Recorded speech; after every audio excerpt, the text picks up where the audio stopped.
What about you, Steve? What was your introduction to this movie? Oh, I thought you were gonna ask me about my time travel stories. Oh, give us your time travel stories first, by all means. Well, I mean, we'll just kind of blend it all together. How about this? Yeah. So the first time I saw this movie was in theaters when it came out in 2005. I believe I was at the end of my high school journey. So I was, preparing to go to school to study film, and I was super excited, and I was like a sponge for everything that I thought was good in terms of like anything that was good cinema. So I would just try and like sop it all up and store it or analyze it or overanalyze it or steal from it for my own creative devices, or I guess like pay homage, recycle. You're not stealing if it's good. Isn't there a saying or something like best, like good artists copy, great artists steal, or something like that? There is a saying. Yeah, I don't know. I don't know if that's the exact saying, but yeah, you've pretty much got it. But yeah, I remember when I saw this, like there was the classic sort of like dweebo book people who would just get mad at you if you haven't read the book and you talked about how you like the movie. You're like, well, have you read the book? And it's like, no, I haven't read the book, but the movie was a lot of fun. And it's like, yeah, well, you need to read the book then. I'm like, you're not making me really want to read the book. You're just making me want to not talk to you specifically right now. But I do remember seeing it and thinking it was a lot of fun sound and visuals. Like everything in this movie has a fun sound to it. If you're into audio stuff, especially in movies, this movie they play around with a lot of really fun stuff that you find yourself giggling at, just like stuff that you're not even sure other people would have noticed. They point out some of it here and there, but like like the doors being like, oh, whatever, like that's quite funny. The bowl of petunias, you can just hear it faintly smash in the background. Yeah, exactly. That kind of stuff is so good. But yeah, I liked it a lot when I saw it, and I think that it allowed me to realize that, like, obviously movies it's very important to have structure, and there needs to be clear direction and narrative, but then sometimes you can just throw a bunch of slop into a bucket. As long as there's a beginning and an end, you can kind of just fill it with whatever you want, and it doesn't necessarily have to make sense as long as it's fun. And that's kind of how I feel about this movie. But anyway, yeah, the first time I saw it was the day it came out. I believe I saw it on opening day. And the second time I saw it was Monday. I have not watched it since. Oh, wow. So, yeah. That's my experience. Was the second time? Yeah, I just haven't watched it. I don't know. It's one of those movies where I'm like, I really like that movie, but I don't want to watch it right now. And then I just would never watch it, and I never have. So. It was one of those movies for me that was like, along with once it came out, you would like, it was, house parties and hanging out at people's houses after school. I was 20, so that didn't really exist. But if you went to a house party and it was more chill, like kitchen party kind of vibe, you go in the living room, and it was one of those movies that would be on the TV around. You can't have a kitchen party in the living room, Jason. I know, you have a kitchen party in the kitchen, and then there are too many. You can only have like 7 people or so in the kitchen at a time. There's also a Halifax thing or an East Coast thing. I don't know if you guys had like they weren't just people go into the kitchen here, but we had parties that primarily happened in the kitchen, and then the spillover would go to the living room, and there would always be a TV or like an N64, some old console setup. It's very East Coast to do that, I think. We also do. We raised the roof in Halifax. We invented that. My time travel thing. Yeah, so, like you guys, I do a lot of writing and thinking and trying to be creative.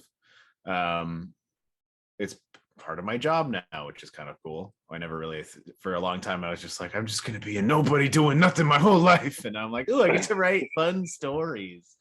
But I was tasked with, I had a job working for an escape game company for many years. And in the very early age of that era of my life, I was tasked to try and create a narrative through point between a bunch of games that we were adopting from Japan.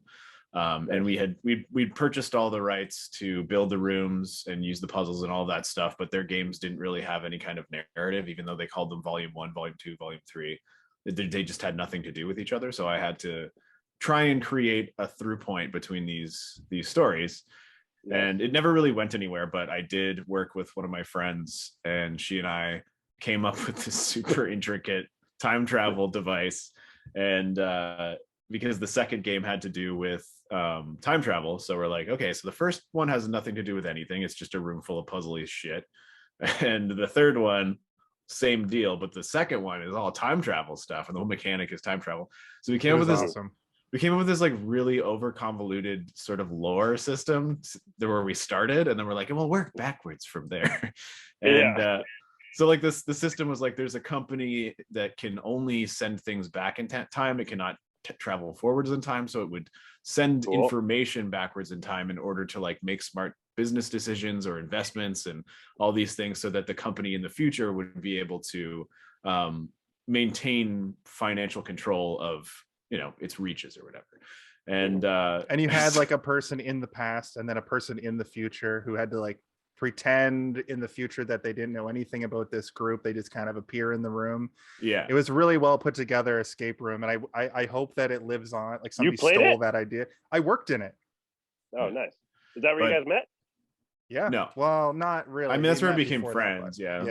We were kind of like friendly, and then we became good friends working. We were blood enemies, and then we worked together and became blood friends. I love it when that happens. Yeah, and now I have to take medication for that. Yeah, and I don't. Yeah. But yeah, like the narrative kind of grew from there, and like we came up with this character who was trying to like sabotage the company, and they would send people back in time. They would send the people they would send back in time were like terminally ill, they were terminally ill or dying or super elderly, and they would pay them and their family a substantial amount of money because you can't come back, you get sent back, right? Yeah, gotcha. And then they would deliver the information, and then people in the past would then assassinate them. So it was like this sort of like business transaction where you would have to like go back, and you knew you weren't coming forward, but they didn't really tell you that when you got back there they're just going to assassinate you anyway. But thanks for taking the trip. And we started trying to figure out how the mechanic worked, and I'm like, okay, so lightning is an electrical discharge caused by imbalances between storm clouds and the ground. So what if they figure out a way to like send things up through lightning into the clouds, and then when it comes down and makes contact with the earth again, that's the time travel. So right, like, when you have an awkward silence in a conversation. Right. Yeah. But yeah, it was a really fun exercise. We didn't unfortunately get to implement it into the games the way we wanted to, but we did end up coming with a lot of really cool, fun stuff. It is like, as much as I sort of hate time travel as a narrative device, if it is the focus and you figure it out and you make it fun and you don't have to make it overly complicated and dumb or use it to like erase things from like a clutch or hutch or it's a crutch in a lot of stories where they're like, oh, we need to figure out how to fix this. Okay, we'll just send someone back in time and they'll change it. I want to point out a little bit though that this movie is more like interdimensional travel. We don't really have the travel crux. I think I brought up the time. I wasn't talking about this movie because like time travel. We were talking about time travel because it came up because of you brought it up. What I want I just want to clarify. It was Douglas Adams' writing that made me think that you could. So the turning point of this movie is sort of you find out that the super intelligent beings of the future past invent this machine, and they just want to know the meaning of life essentially, and it's so complex that it boils down to a math equation that takes 7 million years to fucking figure out. So it's kind of like our AI, the way our AI is now, where it's really like pedantic, and this machine is like 42 and and there's the little things throughout the movie and the book that are like really like specifically weird, and that's how I came to the conclusion that I could just write whatever the fuck I wanted. Because before that, what I would do is when I wrote stuff, I would just rip off Final Fantasy. Right. Had this giant long story that I wrote about how all my friends Jason's got a crazy haircut in his room. Yeah, with a exactly. Yellow pad writing, and he has a giant big sword on his back. Yeah. But it was all Final Fantasy VIII because that was like the newest game at the time. Sorry, a So they giant were all sword like- with a gun at the end. Yeah, of it, exactly. right? They were all, everybody was super depressed and angsty. No, but I agree with you though, because when I was in university, I took this course where we were meant to have to write a journal entry at the end of every lecture. And you were supposed to implement what you had learned from that lecture into the journal entry in some way, or kind of like analyze it or explain it, or just kind of like prove to yourself that you understood or at least got something out of the message that you were meant to for that. That seems like a good way to cement it. Yeah, but I approached my professor afterwards and I was like, I kind of want to try something different if it's okay with you. I'll do the journal entries if you want to, but what I would rather do is write a chapter of a story at the end of every lecture, like go home and then spend the week writing a chapter of essentially a book. And by the end of the year, I had written a book. Nice. And it was called The Sexy Party, a series of misadventures and misfortunes, or something like that. I can't remember what it was, but it was like a really long, over convoluted title. I like it. It was just about a guy going to an orgy, and then he realized that while he was in the orgy, had been abducted by aliens, but he wasn't sure if it was that he had been drugged or he was actually abducted by aliens. And then the whole thing is like it was like this long story, but it was very much in the style of this, where it's like you have a beginning and you have a middle and you have an end, and then everything that happens in between those points is like, because I had to force myself to write about the stuff that I was learning in the course, the chapters are so differentiated from one another in terms of what I was dealing with, that it was just this like weird story that didn't really make much sense. But by the end of it, you're like, did the story even happen anyway? Like, who gives a fuck? The end of the book is him on a life raft in the middle of the ocean being pulled by a bunch of fish who can talk. And they're dragging him back to shore. And they're like, what do you think the humans are going to say when we get there? And he's like, I don't know. What are you going to say for me? And they're like, we don't know how to talk. Just like, that's the story ends. He's like, oh my God, he's crazy. But yeah, that's what I kind of got from this movie, because I was right around the same time as seeing this. I started writing this thing, and it just kind of like allowed you to have that creative freedom when you know that nothing is going to really make sense, and you can hop from one crazy thing to the next without having to really be like, but why is this happening? You just write it, limited. And like it's just fun. And that's, how I feel about this movie, and as a whole, it just kind of feels like that. Like immediately something weird is happening, and then something weirder, and it just keeps getting weirder the entire time. And it's the improbability drive, or whatever it's called. Yeah. Sorry, I can't remember what how do we get right? First, we were talking about the introduction, and then time travel. And time travel, yeah. Okay, so that's the end of the introduction. You've done it. You mentioned about the doors. Did you notice how or this is how I interpret it anyway, it was like the door was like felt pain when it was opening, like the way it sighed, like it had a different sigh for opening versus closing. It was like a sigh of pain and then like a sigh of comfort, like when it closed or whatever. Oh. I always pictured it like you're kind of, when you're opening, you're going like you're arching your back, and then when it's closing, you're going like leaning forward kind of thing. I like that. That. I just picture these things like.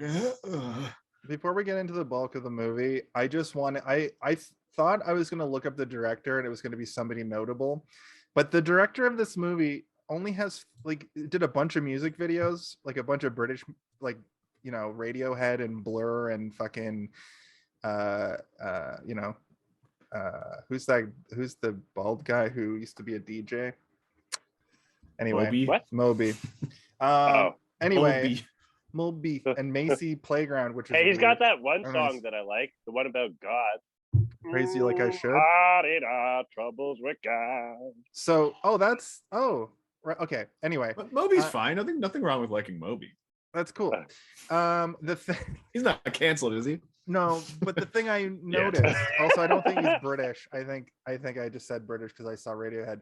And neither's Macy Playground. Anyway, my point is that this guy only has 3 studio film feature directing credits. His name is Garth Jennings, I think. Yeah, his name's Garth Jennings, and he's only done this movie, Hitchhiker's Guide to the Galaxy, and the Sing movie, Sing 1 and Sing 2. Interestingly, It might be like it may be that he just finds something that he wants to do and does it, and maybe he really enjoys making music videos, and maybe he likes his time off. Maybe he makes a big old $1 million, he makes $1 billion off a movie, and then he's like, I'm gonna just relax for a while. He's been like, he just chilled out from 2005 until like what 2018, and then made a Pixar. Is it a Pixar movie? Anyway, an animated film. Thing. What? An Sting? animated film. Yeah. About, or DreamWorks probably, an animated film about basically karaoke, and then probably made another million. It was like, that's the key to making another $1 billion is team up with one of these animation studios and make them just sing the hits of today. Also, I don't know if you guys know this, but making a movie is a lot of fucking hard ass work. I know. You're like working for 20 hours a day for 6 months. His direction in this movie is so good. Like it feels like I'm watching a James Gunn movie. I couldn't stop thinking about Guardians of the Galaxy through this whole thing. That sounds like a porno there's a name. lot of visual cues in this movie that are going to make you draw that conclusion, right? Like they're both movies on spaceships in space. It's gonna feel like it, but like the comedy of it also like really kind of falls into that Gun goofiness, right? This is a little bit more British Yeah. dry humor, For sure, and just like abstract. It's kind of like, it reminded me a lot of Monty Python kind of brand humor as well. Yeah, like the absurdist. Should we lie on the floor and put a bag on our head or something? Yeah. They say, "Will it help?" do that. Whatever. Is it going to help? Yeah. No. Not at all. No. And then it cuts back later and they're doing it. Like, it's so funny. Also, the ending where like fucking Marvin just makes all the bad guys depressed and they just lay down. Yeah. Most anticlimactic ending ever. Where'd you get that shirt from? Mine? No, Steve. Oh. I think I got this. You're not gonna ask about my Ireland, lobsters? I do like Steve's shirt though. He looks like a fucking. Do those buttons go all the way down? Heyo. Do they go all the way down? Yeah, they do. Do they go all the way down and around under your butthole? Yeah, it's a unitard. One of those onesies? Yeah. And the one at the bottom's a snap, so I can just snap it open easily. Yeah, exactly. Easy. What are those things called? Unitard. Fuck, what are they called? Romper? Is it a romper? No, romper is like a whole thing. The body thing. Yeah. Yeah. Romper is like a jumpsuit. It's like those old-timey swimsuits. Yeah. Rompers were very popular. From 2017 Good luck to trying to use 2019. the bathroom. Yeah, you just take off all your clothes. Yeah, your whole clothing. Put it on the dirty bar bathroom floor. Well, there were no bars in 2019, late 2019 through 2020, early 2021. So, and then the style went away. Dudes have mustaches now, and the theory goes that everybody had mustaches under those masks, and they revealed their. Ta-da! Look what I've been growing. We all have shitty mustaches. Yeah. If I just did a mustache, oh man, game over. You might be able to pull it off. I can pull it off. The thing is, people do things sarcastically now.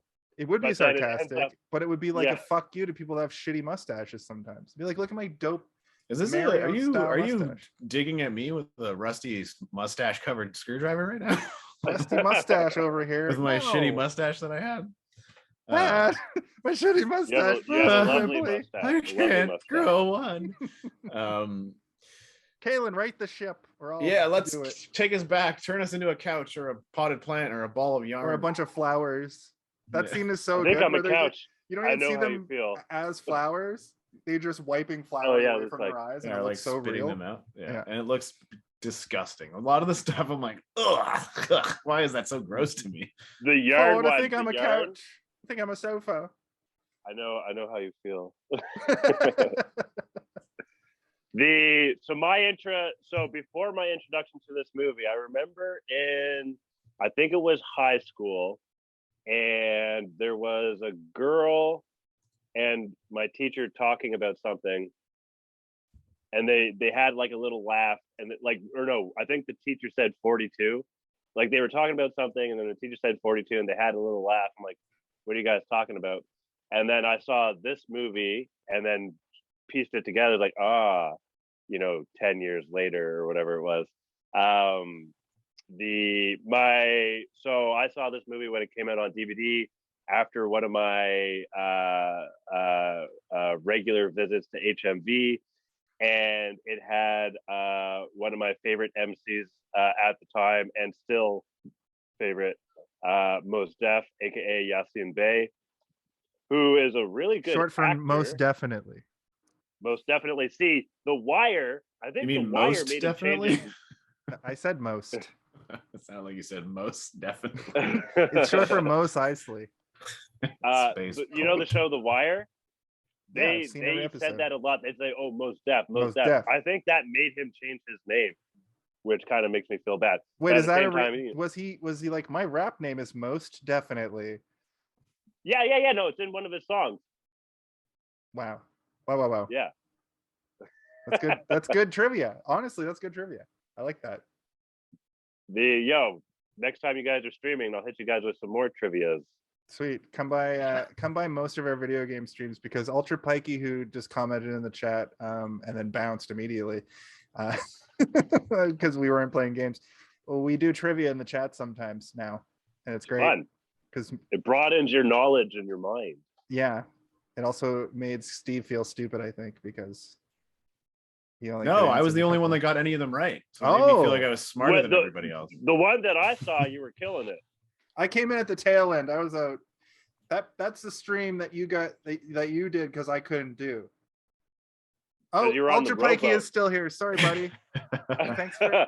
Thanks. This movie's British, and I think you're British too, right? No, he's from Wales, I think. That's British, isn't it?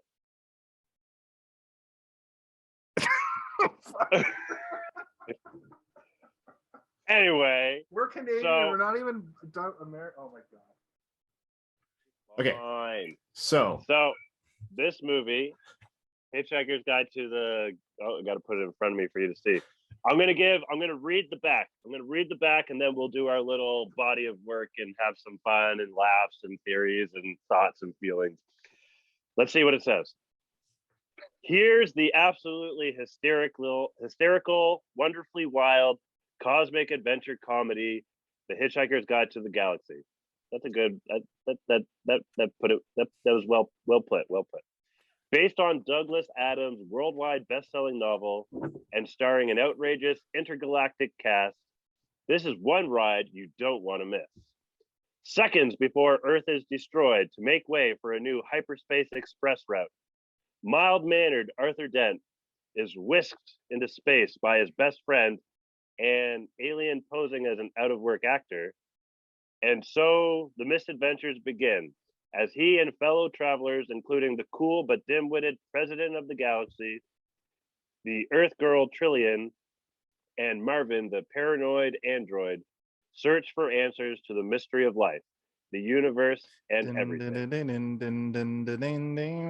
Hey, I have a question for you. Two questions, actually. One, hit us.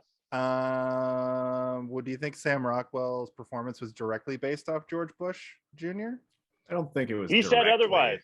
He said otherwise because George Bush was the president at the time and had just, facilitated 9/11. Point. And his didn't want the flack. I thought that there was a moment where he says, like, the president doesn't need a full brain to, and it felt very George Bush-esque, and he does like kind of shit all the time. And the other question, I can't remember. Oh, do you think that Paranoid Android is somewhere in the book, and that's why Radiohead called their album that?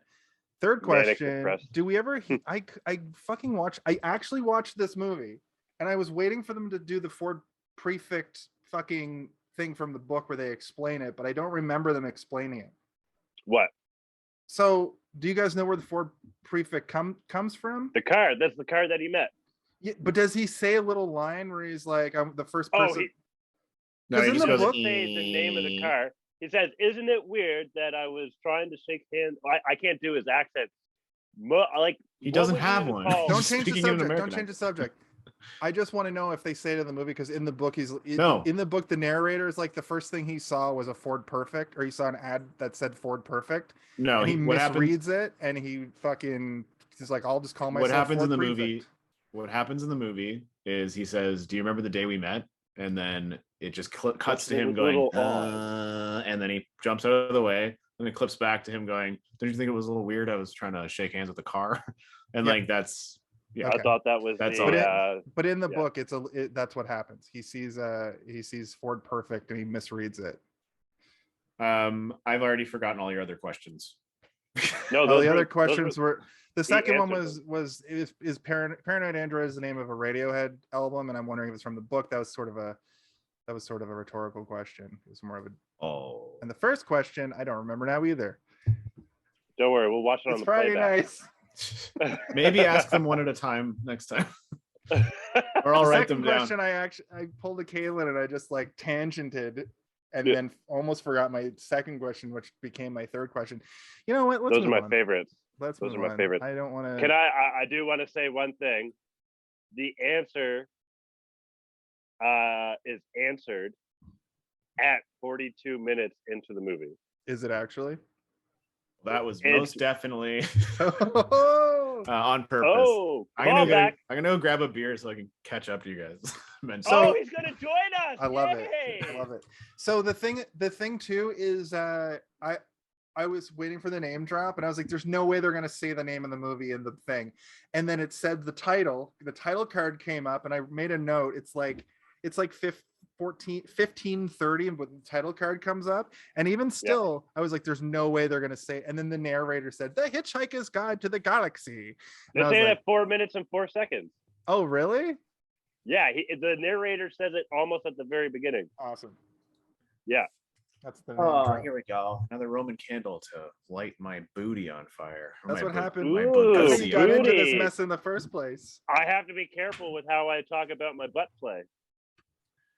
Yeah, or just don't talk about it at all. That's a post-show thing.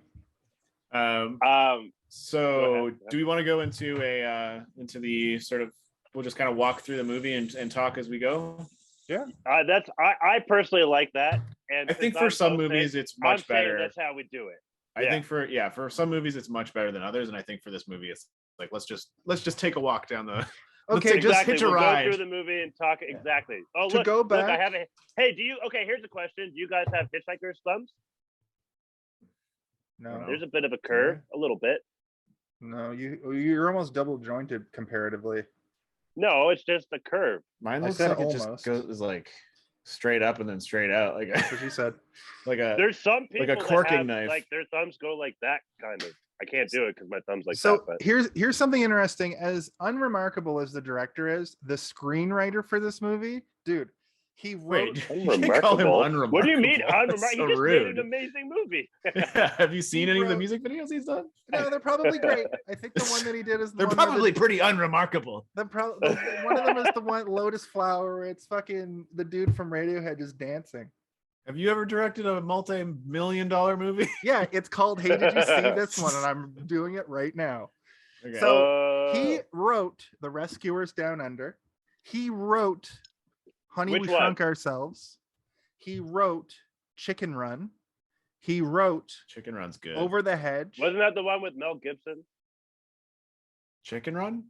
I think it's the claymation chicken movie. Yeah. The Wallace and Gromit or whatever. Over the Hedge, Charlotte's Web, like the newer one that they made in 2006. He wrote Flakes. Now, have you guys seen Flakes? No, don't know what that is. Flakes is a Zooey Deschanel movie. That's like a romantic. Oh, the girl. It's a romantic. The girl. Comedy. The titular girl. No, it's a romantic comedy. It's one of the original mumblecore movies before mumblecore was even coined, and it's about this girl who works at a restaurant. But do you know what the restaurant is? It's a cereal bar. Papa Mia Pizzeria. And because of this movie, I can eat cereal any day, any time of the day. Hold up. Because of this movie, people started thinking, you know what? I'm going to make a restaurant. I'm going to make a cereal bar. In fact, in Halifax, Nova Scotia, isn't there a bit in Seinfeld where, like, the show where he talks about that, where he's like, why don't I just open a cereal bar? Between Halifax having the Cracker Barrel or whatever the barrel where Freeman's is now. It used to be called Apple Barrel. Apple Barrel. Between Apple Barrel and Freeman's, it was a cereal bar restaurant for like 6 months because it's a dumb idea. Nobody's going to eat cereal for literally every meal. It's a novelty at best. You don't have to put your hand up. Just talk at me. No, I'm not. You I'm will. Not putting my hand. Yeah. I think he was, yeah. Finally. He was surrendering into admitting that he would eat I cereal. yield. So the other movies, though. I mean, you just do a different cereal for a different meal. Yeah, but I there's hate no cereal. savory. There's no savory cereals, Now and there, people I said hate it. cereal sometimes. All side. cereal. Anyway, And the rest of the savory- movies are the Spiderweb Chronicles, which I've heard of, Smurfs 2, Smallfoot, which I've heard of, and this, a new Chicken Run that they're making. So They're making new Weird that he's chicken. written all these things and didn't write this, but he did. he co-wrote it with the author of the book, right? Yeah, he also wrote James and the Giant Peach. Oh, Ooh. that's I one of thought my we were favorite putting that on our movies. list. It was on one of our lists, but we deleted that whole month. Okay. What was it like? We still have to figure out next weird month, but animated we'll talk about that later. freaks. Yes, that's what they Claymation, called me yeah. in high school. That was my nickname. Oh, way to bring You're it always up. like, Way to bring up old bad blood, Jason. what? I don't know. You're bringing up bad memories for Steve or something. He brought up his memory for himself. All I said was weird. Yeah, I was animated joking. freaks. Nobody called me that in high school. James and the Giant Freaks is They what called me a called bunch him. of slurs. Because he liked man dick. So I was watching the women dick. the Any special dick, really. features on the DVD, Pretty and much. the Vogons, right? The business bureaucrats or whatever you want to call them. Also, Yeah. is this movie just like a what's the word I'm looking for? Yes, anti-capitalist. Yeah. Yeah, For sure. because he doesn't yeah. even say that they're that horrible. They're just like evil They're business. super bureaucratic and The hypocrisy of bureaucracy or whatever. bureaucracy. Hypocrisy. I can't of- talk- Bureaucracy. That sounds like an alien race in this movie. But you know what I mean? File because it's so you got to file this and then you got to submit it and then it's got to do this and that. It kind of reminded me of the Matrix where the agents have to follow the rules, but then we as people can kind of bend the rules as we see fit. But they'll always put us back on track, and maybe that's what the Vogue. They try don't to. explore it that much, but Well, there's 5 books, so there are certain places within our world where that kind of stuff, the leeway is not given, right? Like even if there is like a human factor where we are like, oh, I feel bad for this person, I want to help them out. The only time I've ever really felt it is when my driver's license was about to fully expire, where I would have to redo all my tests and everything. It was the last day that I had to do it, and I went, and they told me I didn't need to bring anything, just my previous driver's license and like a health card or something. And then the guy was like, no, you need your birth certificate. And I was like, I don't have it though. And he's like, you need to get it. And I was like, but the line, if I go get it, it'll be closed. He was like, all right, just get it. And if you get it, come back and just flag me down. And I was like, okay. And I got it. And I went back, and it was so packed with people. The line was huge. They were about to close. And I saw him, and I was like, eh. And he was clearly leaving for the day. And he was helping somebody else. And he's like, I'm sorry, I got to help this guy, or else his whole life will be ruined. I have a bureaucracy government victory actually as well, where hit us. How I did jury duty? Well, we when we moved, we were able to change all of our addresses online very easily. And except for the sheriff's office, because they need your address if they want to summon you for jury duty. So I had this back and forth email with this person that was really I was like, I don't have, they were like, you need a utility bill and your birth certificate and a piece of identification beyond that. And I was like, all I have is my health card. And they're like, we don't accept that. And then what's up with Ontario not accepting health cards? It's a whole thing. We have an identification card here like Halifax. Anyway, so basically I told the person that, and then they just hit me back with, well, you need this. Well, I emailed them the things I had, and they were like, but you also need this and this and this. And I was like, I already told you I don't have those things. And they're like, well, thanks very much, that's good enough then. And I just felt like this, the little victories against the government that I feel great. Madison singing vindicated by the dashboard confessional in the background. Hi, Madison. The dashboard confessional. It's called. Oh, did you hear me? No, she can't hear you, but she can hear me ranting. Is she watching? And raving. She's looking at me. They're in the same room together. Yeah. She's looking at me and saying words. She can't see you or hear you, and she's singing the Dashboard Confessional, and then yelling at me, talking to me, not yelling, saying that it's just Dashboard Confessional, and I don't listen to any of that emo crap. I only listen to Weird Al Yankovic, okay? What about all DMX? I got is Weird Al on my computer. Pardon me, Caleb? DMX is so emotional. DMX is emo. Not anymore. Oh shit. Yeah, Mike Tyson's pretty emo now. Yo, Mike Tyson is so fucking cool. Yeah, he became really cool, even though he raped all those people. What? Jesus Christ. Okay, so anyway. Yeah. I was watching the special features, and so you guys know the Vogons, right? The character design for them. Jelly bean. Okay. So Jelly bean with a weird pig face. Side note, you guys remember that online video, Killer Bean? Killer Bean 2 was the good one. And we'll talk about that later. Anyway, so the Vogons, right? Their character design. So when they get to Vogosphere or whatever it's called, their home planet, and when they have an idea, they get hit in the face with the shovel or whatever, right? Mm-hmm. So the character design for the Vogons was like, it was like, years and years of having thoughts and getting hit in the face, that their noses get shoved up like that. I thought that, and the aesthetics of the joke is like stepping on a rake and getting smacked in the face. But that part is a real thinker, because the Vogons' whole thing is like, they're all very dumb and very like narrow-sighted. They write bad poetry. The higher-ups write bad poetry, and the grunts literally wear like weird gimp suits and just do what they're told and just shoot. They just shoot their guns. Well, that's exactly. Do what they're told. They follow the rules or whatever. They do the they go by the book or whatever. They're not creative. They're not allowed to think or whatever. Exactly. And that's kind of beyond the like anti-government, anti-capitalist sentiment. That is sort of like the whole point. The crew, like the team, is very they're very open-minded. Trisha wants to go to Madagascar when she first meets Arthur, and the whole thing is like, you have this Arthur Dent character who's very schlubby. He's very narrow-minded. He's your everyday man. He's basically a Vogon of Earth. But then when they go to that bar, you also see. Shut up. They also see. bar. They also. Yeah, we elongate our R's. It's true, because we're basically Ireland, filthy pirates. Yeah. Hell yeah, we are. Right down that woman. That, speaking of fucking pirates, that woman who's sitting there just staring pirate? at them.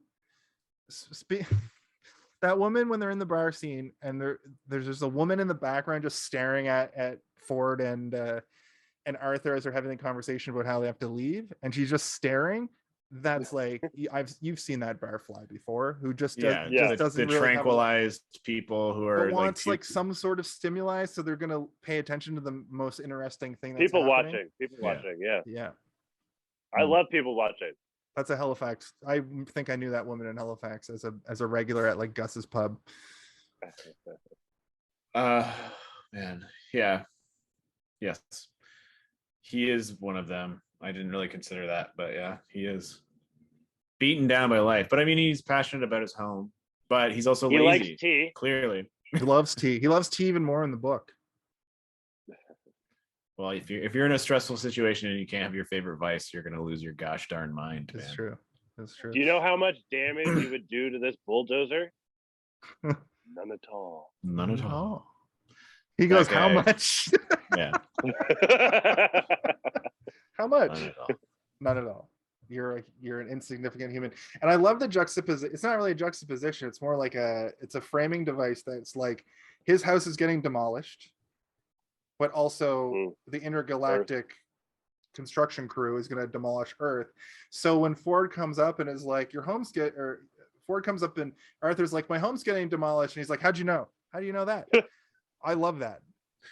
Yeah, it's like, extremely fun and funny. Like, the entire concept is like very clever, right? Like, mirroring. He's so concerned about something that is actually, in the grand scheme of things, extremely insignificant in comparison to the vastness of nothingness of space. I agree, though, that beer and peanuts will stop any construction. Yeah, I was even like, man, I'll take some beer and peanuts.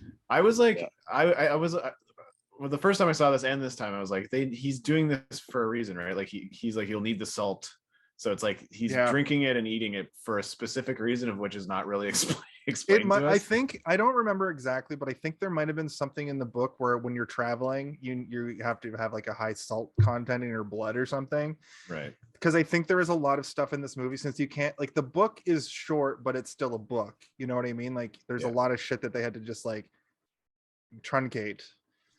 I love that shot that goes on forever, because like, again, it's been almost like 15.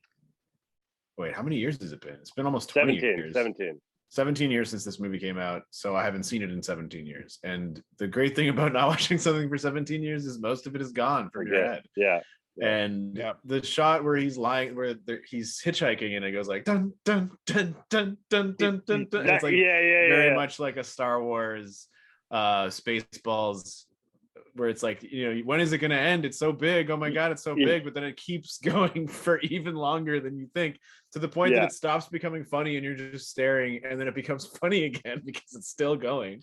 Exactly. Almost like a Family Guy kind of thing, where they like they stretch the joke out longer, like as long as possible, and then even longer. It's almost like rule of fours, where rule of threes is like it's funny the third time, like it's super funny but like the rule of fours, you kind of have it like not funny the third time, but when you get to the fourth, it's like twice as funny. That's a thing I've just coined. But I think Seth MacFarlane almost said that, like, the reason I make jokes until they're not funny, so they can be double funny when you come back around. And it's funny you bring up Spaceballs, because I did make a note in my notes that I got a lot of Spaceballs vibes in this as well, because that might have been, at this point in history in 2005, Spaceballs was the only like weird space movie with a bunch of weird concepts like that. There aren't really like there are other ones, but they're not as well known as this. Yeah, they're not like cultural. Like Spaceballs was a fucking cultural Pluto phenomenon. Nash. Have you seen Pluto Nash? Pluto Nash is different though. Is that the one with Eddie? Have you seen The Fifth Element? No, Damon Wayans. No, Pluto Nash was it's Eddie Murphy. Eddie Murphy? Yeah. No, it's not. Yes, it is. Oh no, Pluto Nash is. I'm thinking of Meteor Man. That one's Damon Wayans. No, but Meteor Man Space? I don't think I've ever seen Meteor Man. No, it's Robert Townsend, who's just Damn like a guy. Who's just a guy that was in movies. But it has like Don Cheadle and Marla Gibbs and Samuel Earl Jones. It's me, Samuel Earl Jones. James Earl Jones, Eddie Griffin. You know, like it's a very black movie. Was this one of the first? So the book was years ago, right? Like the 60s. Is this one of the first times, like one of the first things to address us being in a simulation? So you know how Earth is the supercomputer that the Deep Thought created to simulate the answer to the question, right? Or the question to the answer, I think. So we're in a simulation, right? Yeah. The Matrix. I see your theory, and I raise you the Matrix. What this is, this is one of the first movies in a very long line of them running out of movie ideas and just using all the ideas that exist in other media. I remember when this movie came out, people were like, what do you mean they're going to make a movie out of a book? And I know they've done that lots. I know that's a thing that happened a lot, but slowly, or as the years go by after this movie, you start seeing like most of like to now, and it's kind of going the other way, where they're kind of trying to come up with new ideas based on old properties. But there was like this era of, they just took all of the exact things from books and comic books and put them into movies. Obviously the MCU kind of changed it a bit, because now you can just take an IP or a character and give them a new story with intellectual property for all you viewers out there.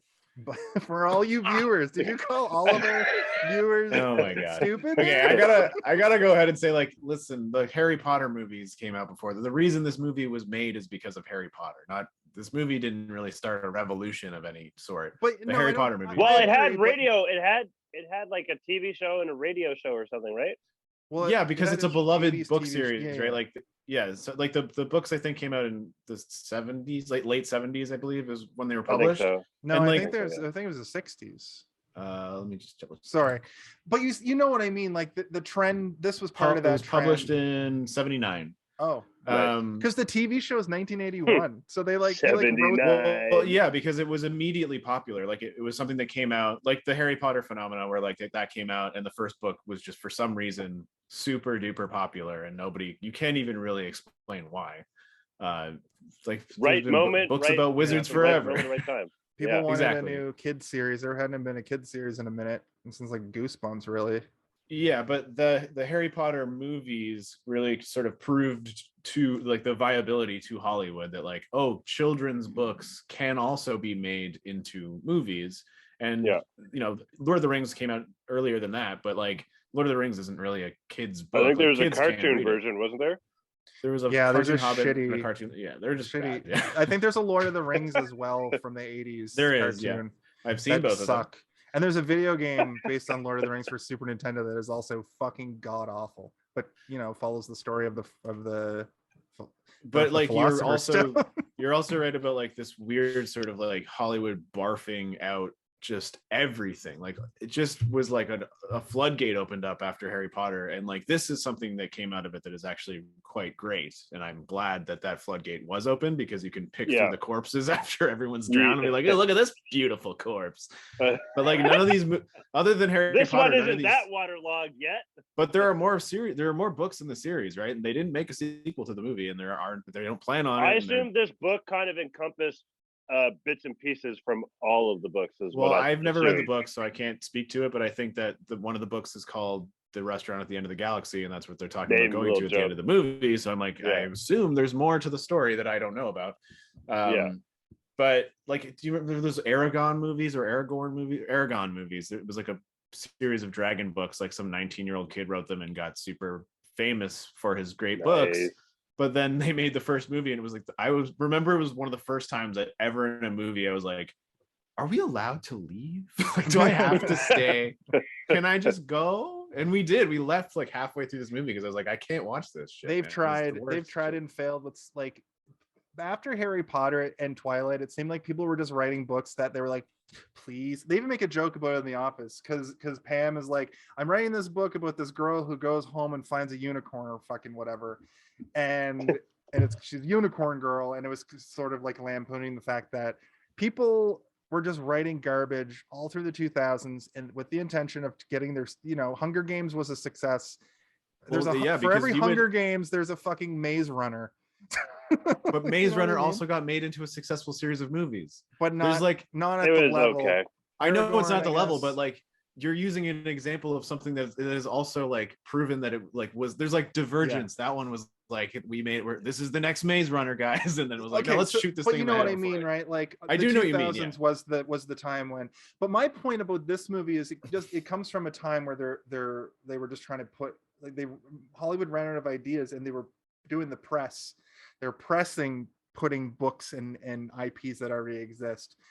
Well, you would get hired, once they got a bite, you would get paid as an author for your book, your film rights to your book, before you're even done the book. Like they would just be like, oh, this seems like kids will probably fucking salivate over this shit, so we'll pay you now to finish this book. And then there are probably like warehouses full of movie titles for books that like are flooded through bookstores that do well as novels but haven't been made into movies, right? Do we know why they never made Restaurant at the End of the Galaxy with the same cast? Because this movie didn't do well. It didn't do well? No, yeah. Because it does have the little teaser at the end, and the next story is Restaurant at the End of the Galaxy. And I remember after watching this movie, I was like, oh man, they're gonna do that next?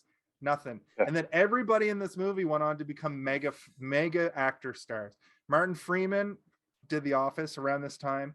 Zooey Deschanel became the pixie wonder girl of the 2000s. Sam Rockwell has been in so many Sam amazing Rockwell's movies. awesome. This is like one of his him weaker and- performances because But it What? was also This the wasn't peak. weak at all. This was like the peak of his powers, though. This is when he was like the most famous, like in his entire career, right? The late '90s, he was like a tertiary actor and stuff, and this is like when he was like his finally. stardom. I remember when seeing the trailer for this, and I was like excited that Sam Rockwell was in it. I was like, Sam Rockwell, I love him. I'm like, why do I love him? I don't know. Galaxy yeah. Quest. No, man, Galaxy you got Quest. Green Mile, you got fucking Matchstick Men, you got Welcome to Collinwood, Ontario.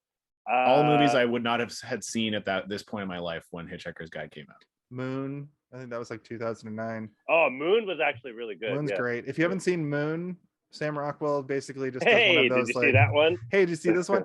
He basically does one of those like he's the only actor in the movie for fucking 90 minutes and kills it. Anyway, the point that I'm making there about Sam Rockwell is that like this movie wasn't meant to springboard him in any way. He was already the reason he got cast for this is because he's fucking dope.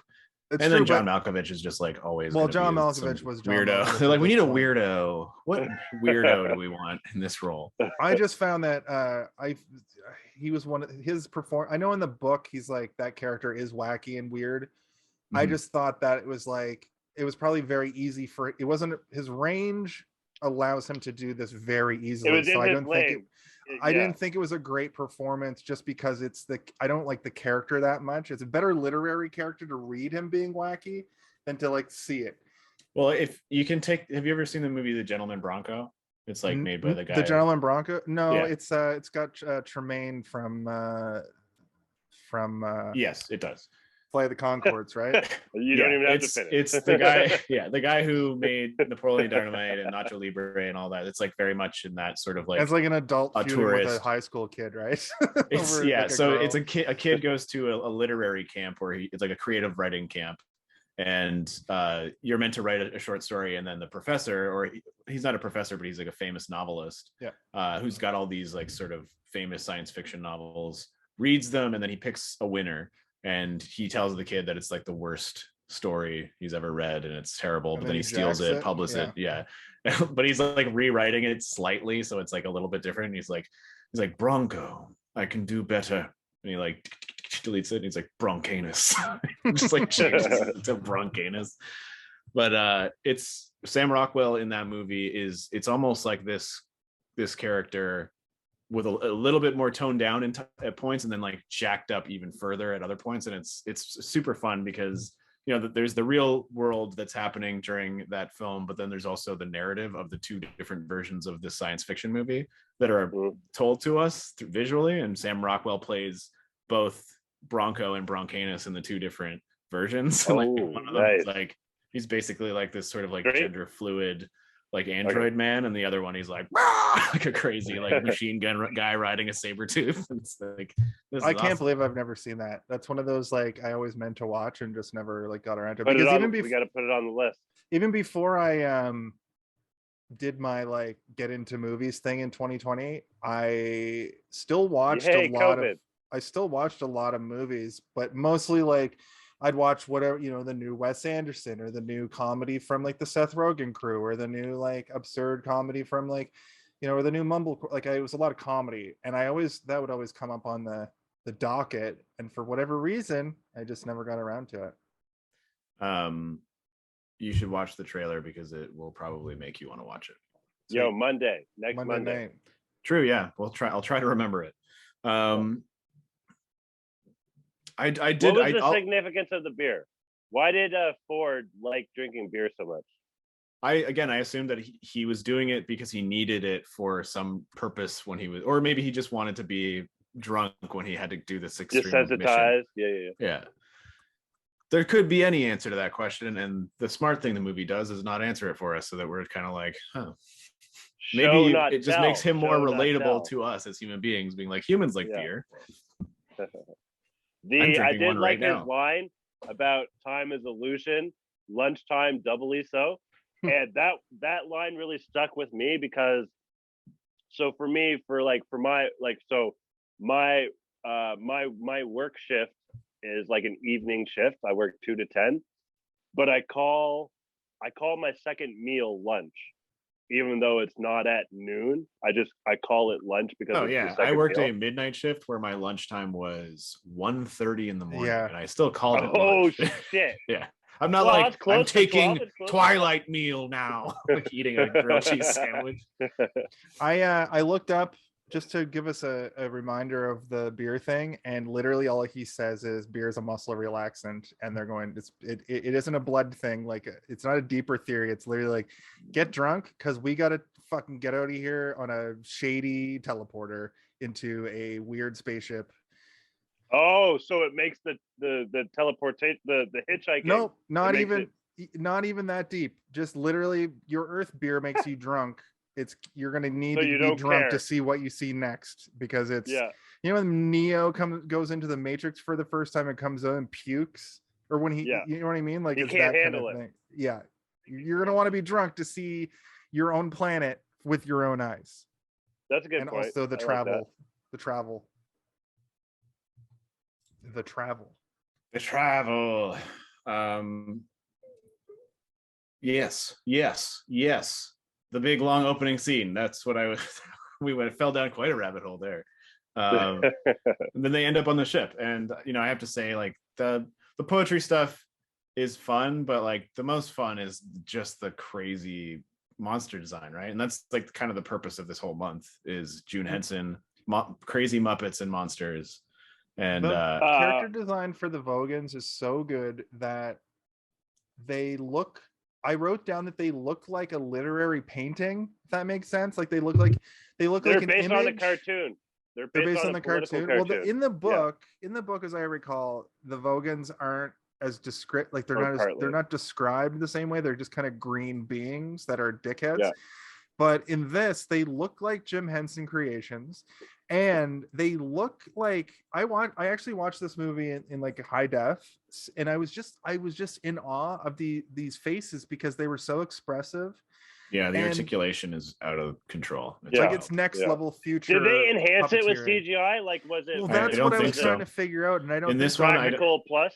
So I don't think so, and I looked it up and I couldn't find. To look close. There's probably like this is when they started doing cleanup stuff, but it's also in the era where if they were like to add digital like corner eye fixes, you would probably notice it, right? Like you would be because able to tell. There is some CGI in this that is pretty fucking bad. The head on Zaphod's neck did not age well. When he does the Hawaiian dancing thing. Well, that was actually. Well, he has a second head, right? But when he goes like that and shows his neck head, I hated. It's the very way it like it did look, but you could tell. It reminds me of like the bad clone troopers in episode 3, where they're just like digitally putting a human head on like a digital body, and you're like, why not just make a suit of armor, guys? Yeah, but then speaking of that, when John Malkovich turns into the robot and he's walking by, the spider legs, they clearly or whatever they are. spliced the screen halfway. Like it looked like 2005. I didn't notice that, but when he takes the glasses off, I was like, I like it, but at the same time, it looks really bad. Like it does really not look good. There was a weird period between like 1998 and 2006 or 7 where like the CGI got better, but when you look back at it 15 years later, it like some of it's just grating to the eyes. The fifth element's an example where there's little bits that are bad and then a lot of stuff you don't notice. Oh god, but then Fifth Element is a painful one to go back to. When you go into space, Fifth Element's so good. I love the movie. I love the movie, but the CG in that movie is no good. Not good at all. And when we're watching The Cell, The Cell was another one with really fucking bad CGI. Mm-hmm. Still a good movie. So yeah, like we give these things a pass because they're in the era where they were still figuring things out, and at the time it was blowing people's minds, right? They're like, holy, did you see that horse got chopped up into little slips of horse meat? Like the dogs in Resident Evil when they get like lasered, that looks so bad now. I mean, Resident Evil also not a great I mean, it's a schlocky B movie. Like it's a I would definitely do that movie on the show because I do like it. But I would do a Resident Evil month, honestly. I love Resident Evil so much. Yeah, let's just do the first 4. Much. That might be an overload. For Halloween this year, we're gonna do the first 4. Also, we'd have to do like 2 full months if we're gonna do all of them. Here's a musical question. We meet Arthur. Ford comes in. They have the highway, and then they have the space expressway. They zoom out with the music beats. Do do do do do do do do do do. Yes. And then Earth gets destroyed. And that looked dope too. Like when all those little things were. For that the explosion. Sorry, we'll get back to your musical question in just a second. I just want to comment on before we pass it. Yeah. Do you think? The explosion? You know, like you're expecting something crazy and like a massive like Star Wars like a ring going off of it, and then it just kind of has this sort of like like it's kind of just like anticlimactic, and it's so good that like.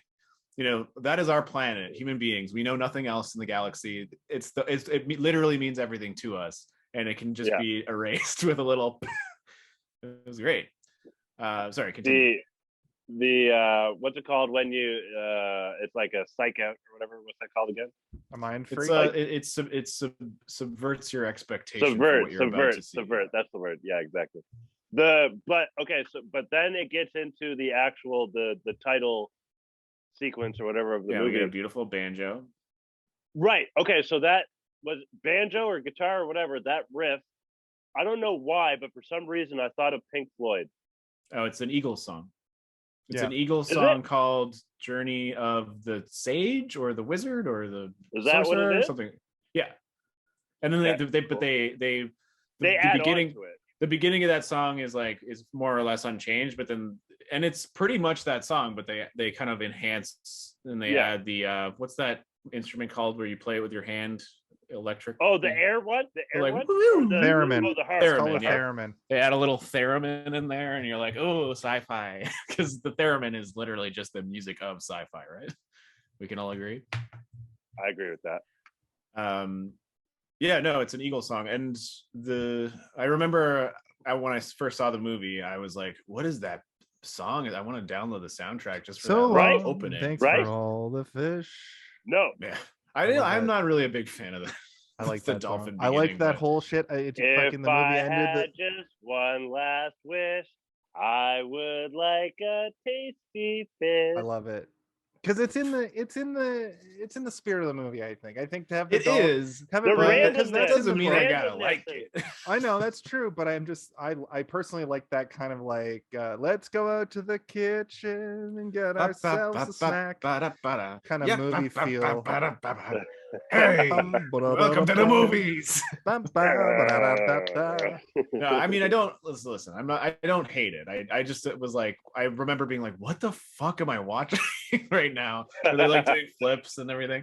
Also in that opening where they're showing all the SeaWorld footage, I was like, is this real SeaWorld footage? Because if so, did all of these people that are being shown, the narrators literally the narrator is calling people horrible, gross, stupid idiots, and it's like showing a kid like drinking from like a big gulp or whatever, and you're like, well, did that kid know that he was going to be focused in on and called it might have been footage they made for the movie. That's what I hope. I don't know the answer, and I'm like, if it is just random footage of SeaWorld that they bought, yeah, like that's movie ruined, man. This movie ruined some kid's life. Imagine going to see the movie and then seeing yourself as the narrator is calling you a hey, it's me, idiot while you're drinking like a big nasty SeaWorld drink. Also, SeaWorld's like mostly shut down. Like if you go to SeaWorld now, it's like just dolphins, I assume. Yeah, but that doesn't mean you can steal footage of the overweight kid and call him an idiot. That kid could have loved the Hitchhiker's Guide series. SeaWorld is he's so excited to see the movie, and he's like, oh god, my heart. Remember the movie Free Willy where that fucking shot that whale onto the moon? Yeah, that was South Park. I think that was the second one. That was a South Park episode. That was Free Willy Goes to Space. Fly? It's a good movie.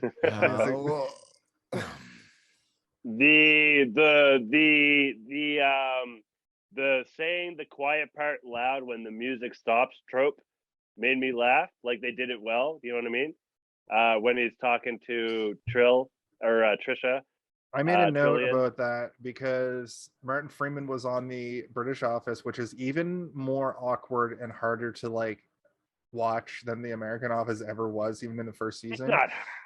Not hard to watch, just like hard to watch in that like the awkwardness of it is very hard for a lot of people to digest, and that was a trope because of the British office, that became a trope in the early 2000s, where you would have those kinds of moments in a lot of movies. What were you gonna say about the music cuts out and the person he calls everybody idiots? No, it's just a trope. Like it's a trope, but they did it. I felt they did it well. Yeah, it was fine. I mean, it's insofar as they did the trope, but there's a couple moments in this that were early 2000 tropey. That was one of them.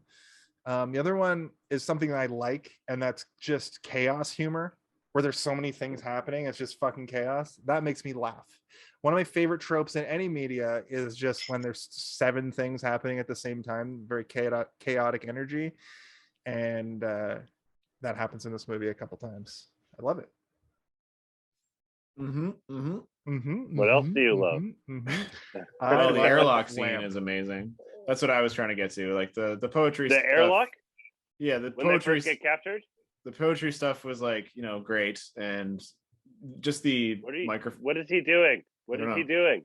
After they what is he doing? Shot out of the airlock, and the narrator is like, humans can have what are one you doing lung with of, your hand? one lung of air. I'm explaining. You guys are both talking at the same time, and no one can understand either of you. Okay, they get shot out of the airlock, and the narrator is like, the average human can have one lung of air before they expire, and the odds of getting saved in that one lung of air is like made as a math problem. I thought you were supposed to get rid of all the air if you want to survive. No, in the you vacuum need air of space. to survive. You need oxygen to survive. No. Anyway, my point is, I know you need air to survive, but I thought in the vacuum of space you have to get rid of the air. You're wrong.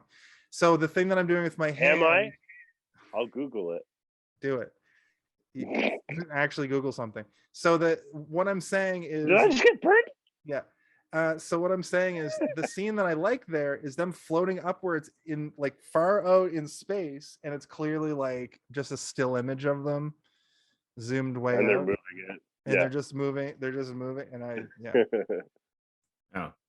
Well, sorry, Steve, you were that's saying? reductive to the amazing scene before it where they're in the airlock and like they're like, we're dead. And he's like, no, we're not dead yet. And then he's like, maybe if and he's like hitting all these buttons and like spinning, and then he's like, what's this? Hey, what does this do? He's like, oh no, that's nothing. Yeah, we're dead. And you expect the door to like blast open and them get like shot out. They just fall through the floor. It's like amazing timing. Every single part of it is like, well, it's all one shot, and it's like a boring sort of like a medium long shot of just their full bodies and them staring at each other.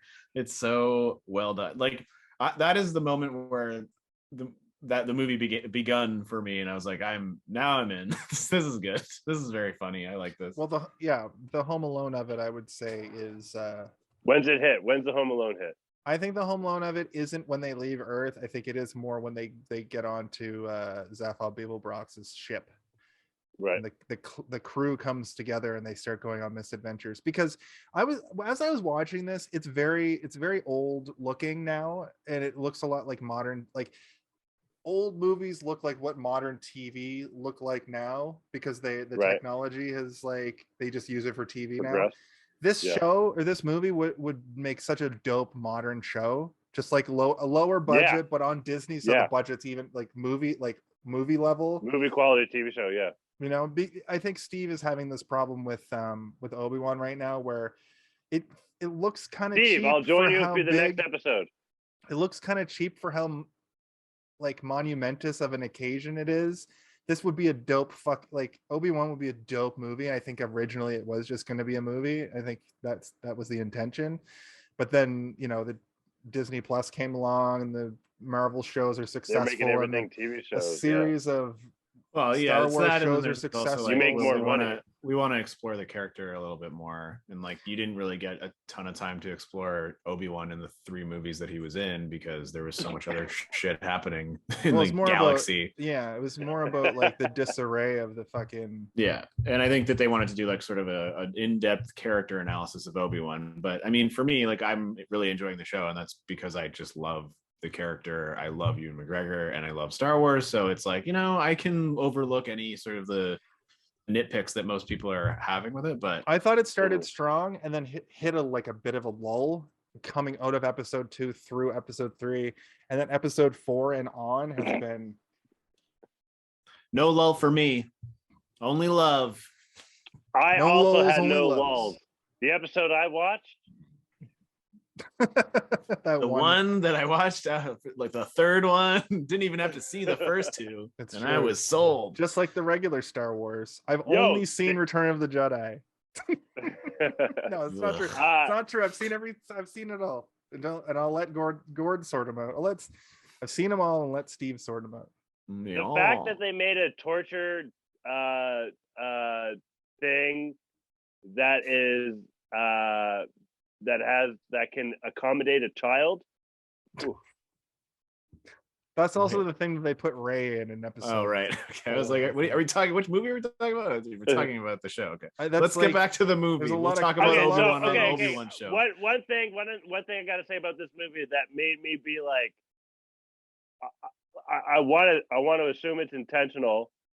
So Marvin, and he made a comment where his brain is the size of a planet or some shit like that, and he's super depressed or whatever, right? And it just kind of made me think about how when the more you know, the more depressed you are. It's you know a very good. Like, it's a very good allegory for like, if a robot was really real and was sentient, they would be fucking so sad because they would look at humans and be like, You're wasting it, all of it. I thought that was and have Alan Rickman as the voice, as the most bummed out. Such a good voice, so good. He killed it. I understand people love, like, this is a beloved character and everybody loves him. I found it got a little bit tired for me, and pretty quickly, where I'm like, anytime he's about to talk, I'm like, okay, he's gonna say something. He had a joke. He did have a joke. His whole existence is a joke. That's the point of his character. No. When I forget someone said something about freeze, and he's like, "I'm a robot, not a refrigerator." Yeah, that was like right at the beginning. Bother? Yeah, I do like a bummed out robot character though. Well, he's like a robot Eeyore, right? Like, that's like his whole deal. Eeyore, good call, good call. Well, I made that call, but you guys are talking over me. So. Oh, my bad, Jay. Nobody respects me, and I don't get any respect. Need to get closer to I don't get any respect. Yo, put some P on that. Just because you're talking doesn't mean we're talking over you. Maybe you were talking over us. Hey, I don't get any respect over here. My eyeballs. I'm talking here. You know what? Yo, is this guy boring you? You want to see my spaceship? Dude, that bugged me. I have questions about the relationship between, is it Trisha? Yeah. / Trillian. Trisha and Zaphod Beeblebrox. Because it's more spacey.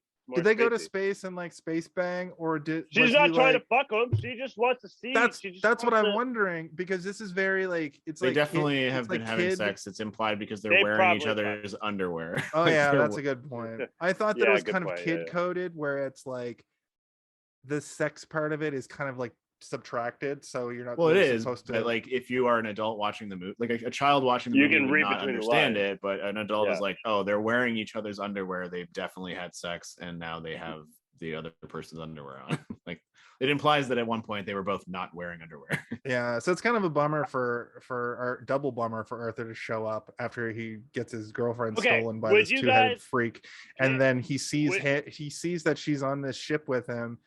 Fuck, what a coincidence. What a coincidence. You guys get back with her after that. That was a question. They were never with each other. They met at a party. No, they weren't once. I know. But still, like, if I was interested in a girl and then some random guy came up like, hey, you want to see my spaceship? And then she goes with him. I don't know. Maybe it's a fault of me, myself. What's the word I'm looking for? Not incel behavior. What's the word I'm looking for? No. Not there's a word. Not vengeful. Not I wouldn't be able to. Vindictive. That's a good word. Sure. Yeah. Is it the one you're looking for? I don't know which one you're looking for. No, it's not the word I'm looking for. Okay, so why don't you explain what you're feeling then, instead of trying to find a specific word? So I would feel hurt that she chose someone else over me, and then I wouldn't like I wouldn't pursue it after that. Do you want to hear something that I was What? thinking the whole time that would lessen the blow on that though? He does come up and have the flashy line that's like, "Do you want to see my spaceship?" But then he gets onto that spaceship and he sees he sees Zaphod Beeblebrox just acting like a lunatic. I don't think that they had really had any real like emotional connection. She just liked going through space and having this space boyfriend. She also says as much, right? Like she's the president. The whole scene where they're in the kitchen is meant to be a visual explanation of that, right? Like also, can we actually make a butter knife that toast? Can we do that? It probably already exists. Yeah, probably existed in the 60s and failed. And yeah, they're like, oh, it burned down several homes. Yeah. Sorry, Steve, what were you saying? The whole kitchen scene is meant to represent that exact thing, where it's like she is not here because of him. She's here because I am on a space adventure. This is sick. Like, look at everything around us. I can put my head in this machine and it makes a donut because that's what I was thinking about. I can use this little lightsaber to cut a piece of bread and it toasts it for you. You don't have to use a toaster. Toasters don't exist in space. And like, there's probably like that little moment there is meant to like show the tiniest little thing that she is experiencing and how awesome it is in just the kitchen of this spaceship that is taking them wherever the hell they want to go. But and we're brought back to Earth, no pun intended, when literally Earth is destroyed and she finds out. You see how she like sinks. She wants to go back to a familiar home, but then a familiar home is created. She just wants to go back to space. So who knows what women want, you know? Well, yeah, that's the one thing in my brain at the end where I'm like, do all the people come back? Like, they do, because they immediately just flip back. It's like, it's basically the Thanos how snap. did they make them?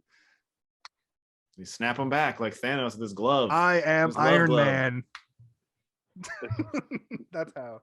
Bill Nighy comes in and just creates existence somehow. They're basically gods, and he's like, well, we're not gods. It's like, you built this? He's like, well, I didn't build all of it. I made it. I made Earth like half like in a factory and half like with my mind. Just like, you're familiar with the Netherlands. I worked on that's the one, Netherlands. Yeah. I love Bill. I hear the Netherlands are nice this time of year.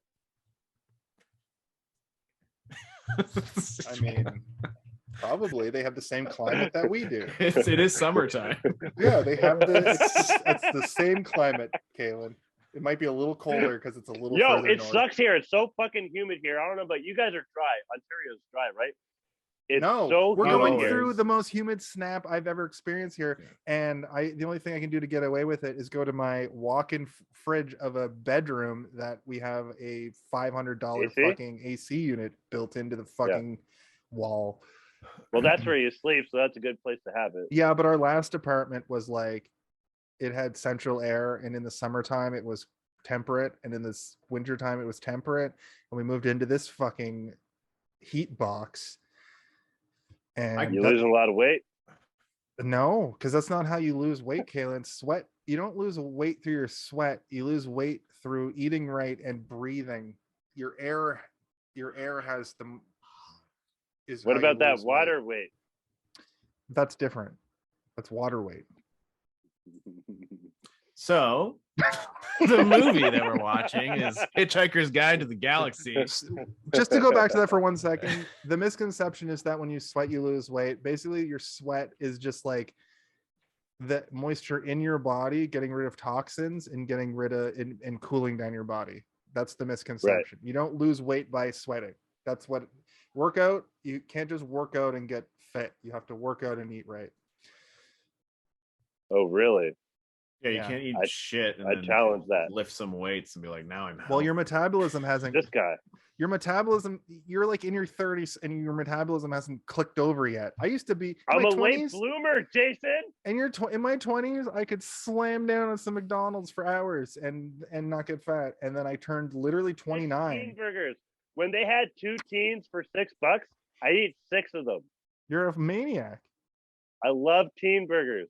You've got the I love A-Dub. What's that superhero? You're like the Flash. Doesn't the superhero need like 30,000 calories a day? The superhero? Yeah, that sounds about right. Yeah. Hello, I am the superhero.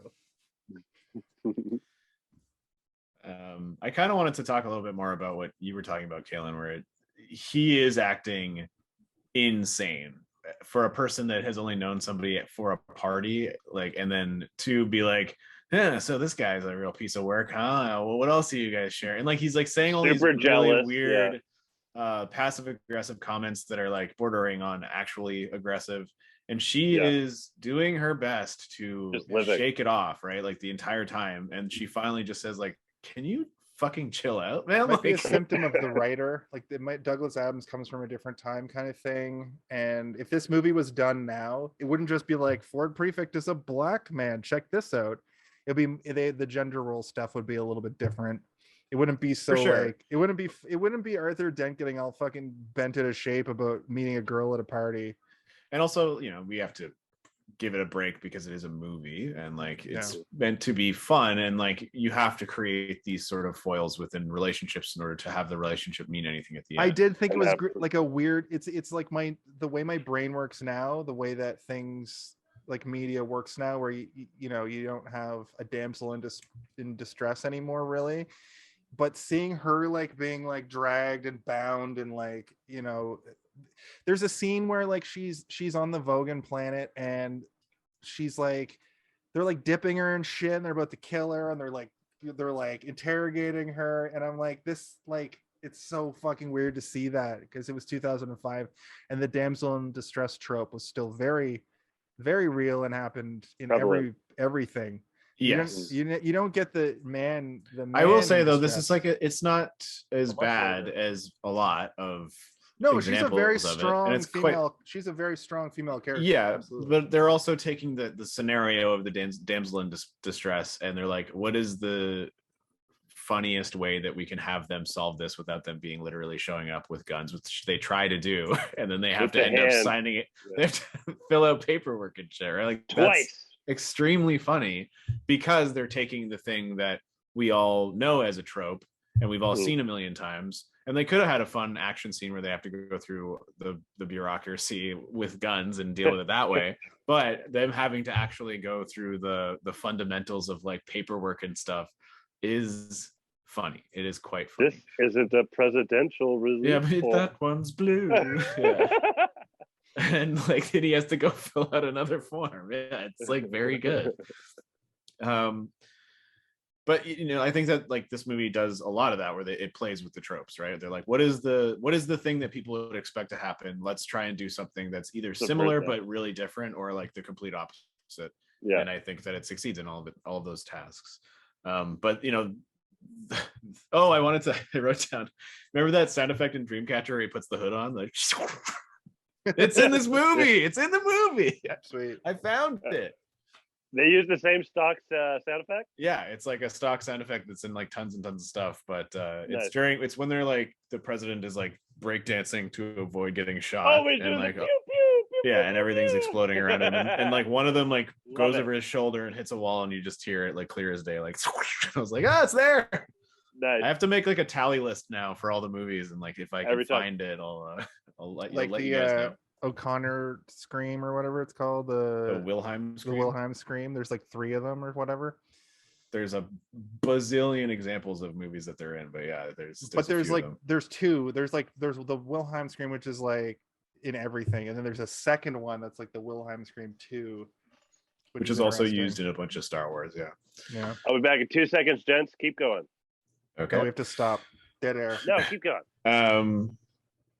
I think though that like, you know, when I said when they get picked up on the ship after the interaction between Martin Freeman and Zooey, that is when the movie starts to become super messy. And you know, I don't really want to say it's a negative thing because I really like the movie a lot, but like in terms of trying to follow a plot, there really isn't one. No. It's a series of misadventures that's like, the book is very like what you were saying before. You could take this movie and stretch it out into a season of television, and every episode would be a different little like. Well, this movie would be the first season. The restaurant would be season 2, and they would just, you know what I mean, like do what they do. What they're gonna do probably with what they did with Game of Thrones ish. Well, actually, I guess that was just what they did with Game of Thrones ish. What they're going to end up doing with The Last of Us, that'll probably be, you know, The Witcher, sort of, they did like The Witcher 1 and a bit. You're just gonna name shows. Well, books that are made into TV shows where they go, the events happen sort of in order of the books, right? But / other media.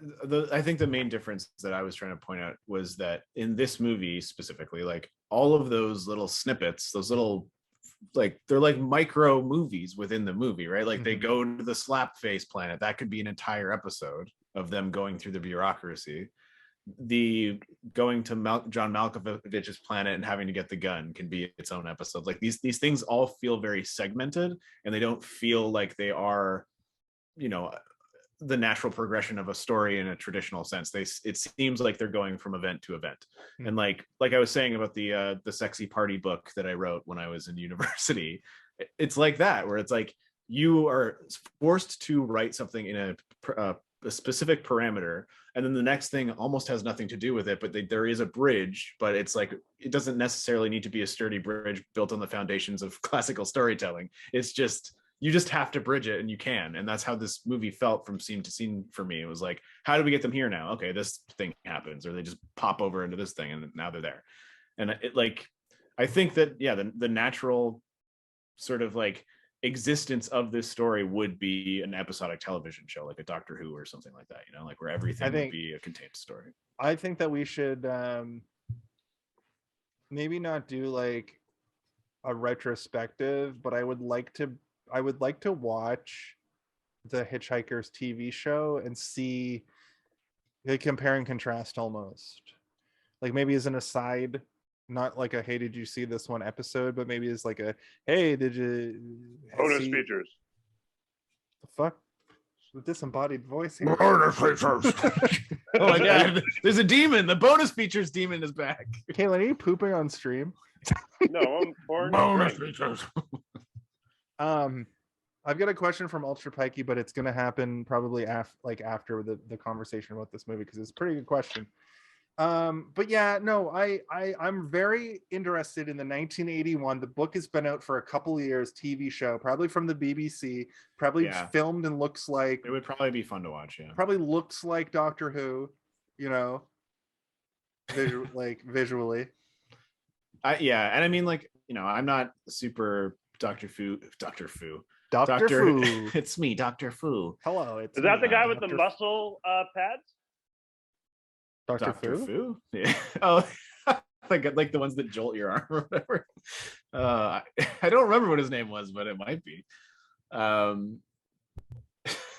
Sorry, I'm not a huge Doctor Who person, but I do have several friends that are like, even Danny is like super into. I know what the Daleks are.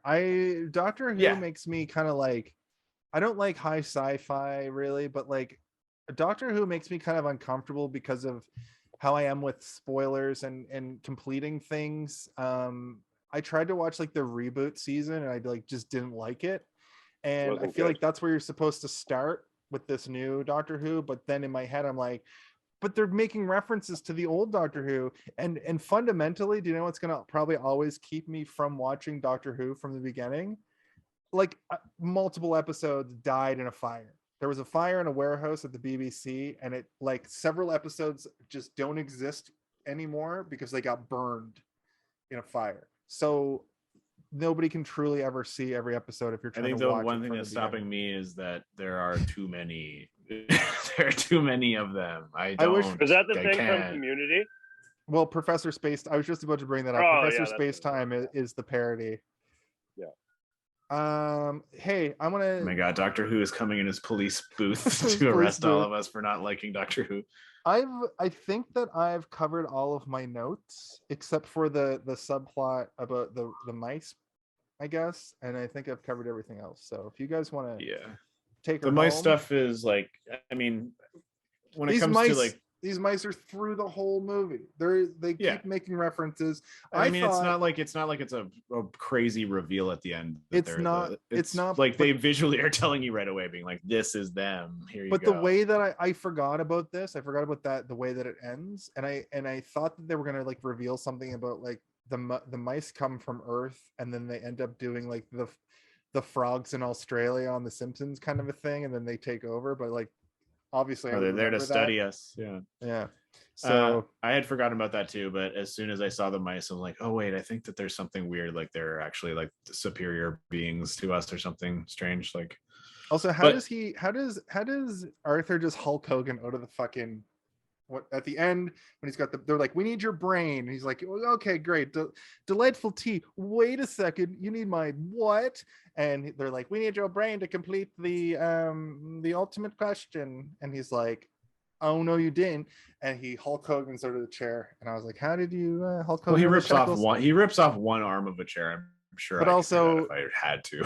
I was if going it to was answer like a my shitty old chair. Adrenaline. It was adrenaline and angst. I was going to answer my own question there and just say probably because mice fucking made the shackles. That's a good answer. Well, I don't think the mice made it. I think it was the people building the planet that did it. And they were the shrunken down versions of those 7 million-year-old kids that asked the original question. Yeah, I also am like, I wonder if in the book it is like they were squished in a really gross manner, and then like in the movie they were like, how do we do this without it being horrifying? We'll just make them Looney Tunes flattened. Yeah. Ninja Turtles flattened. Yeah.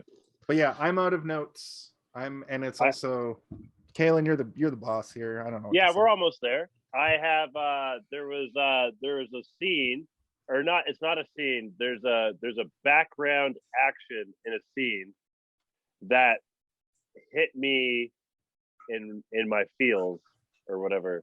Mm. I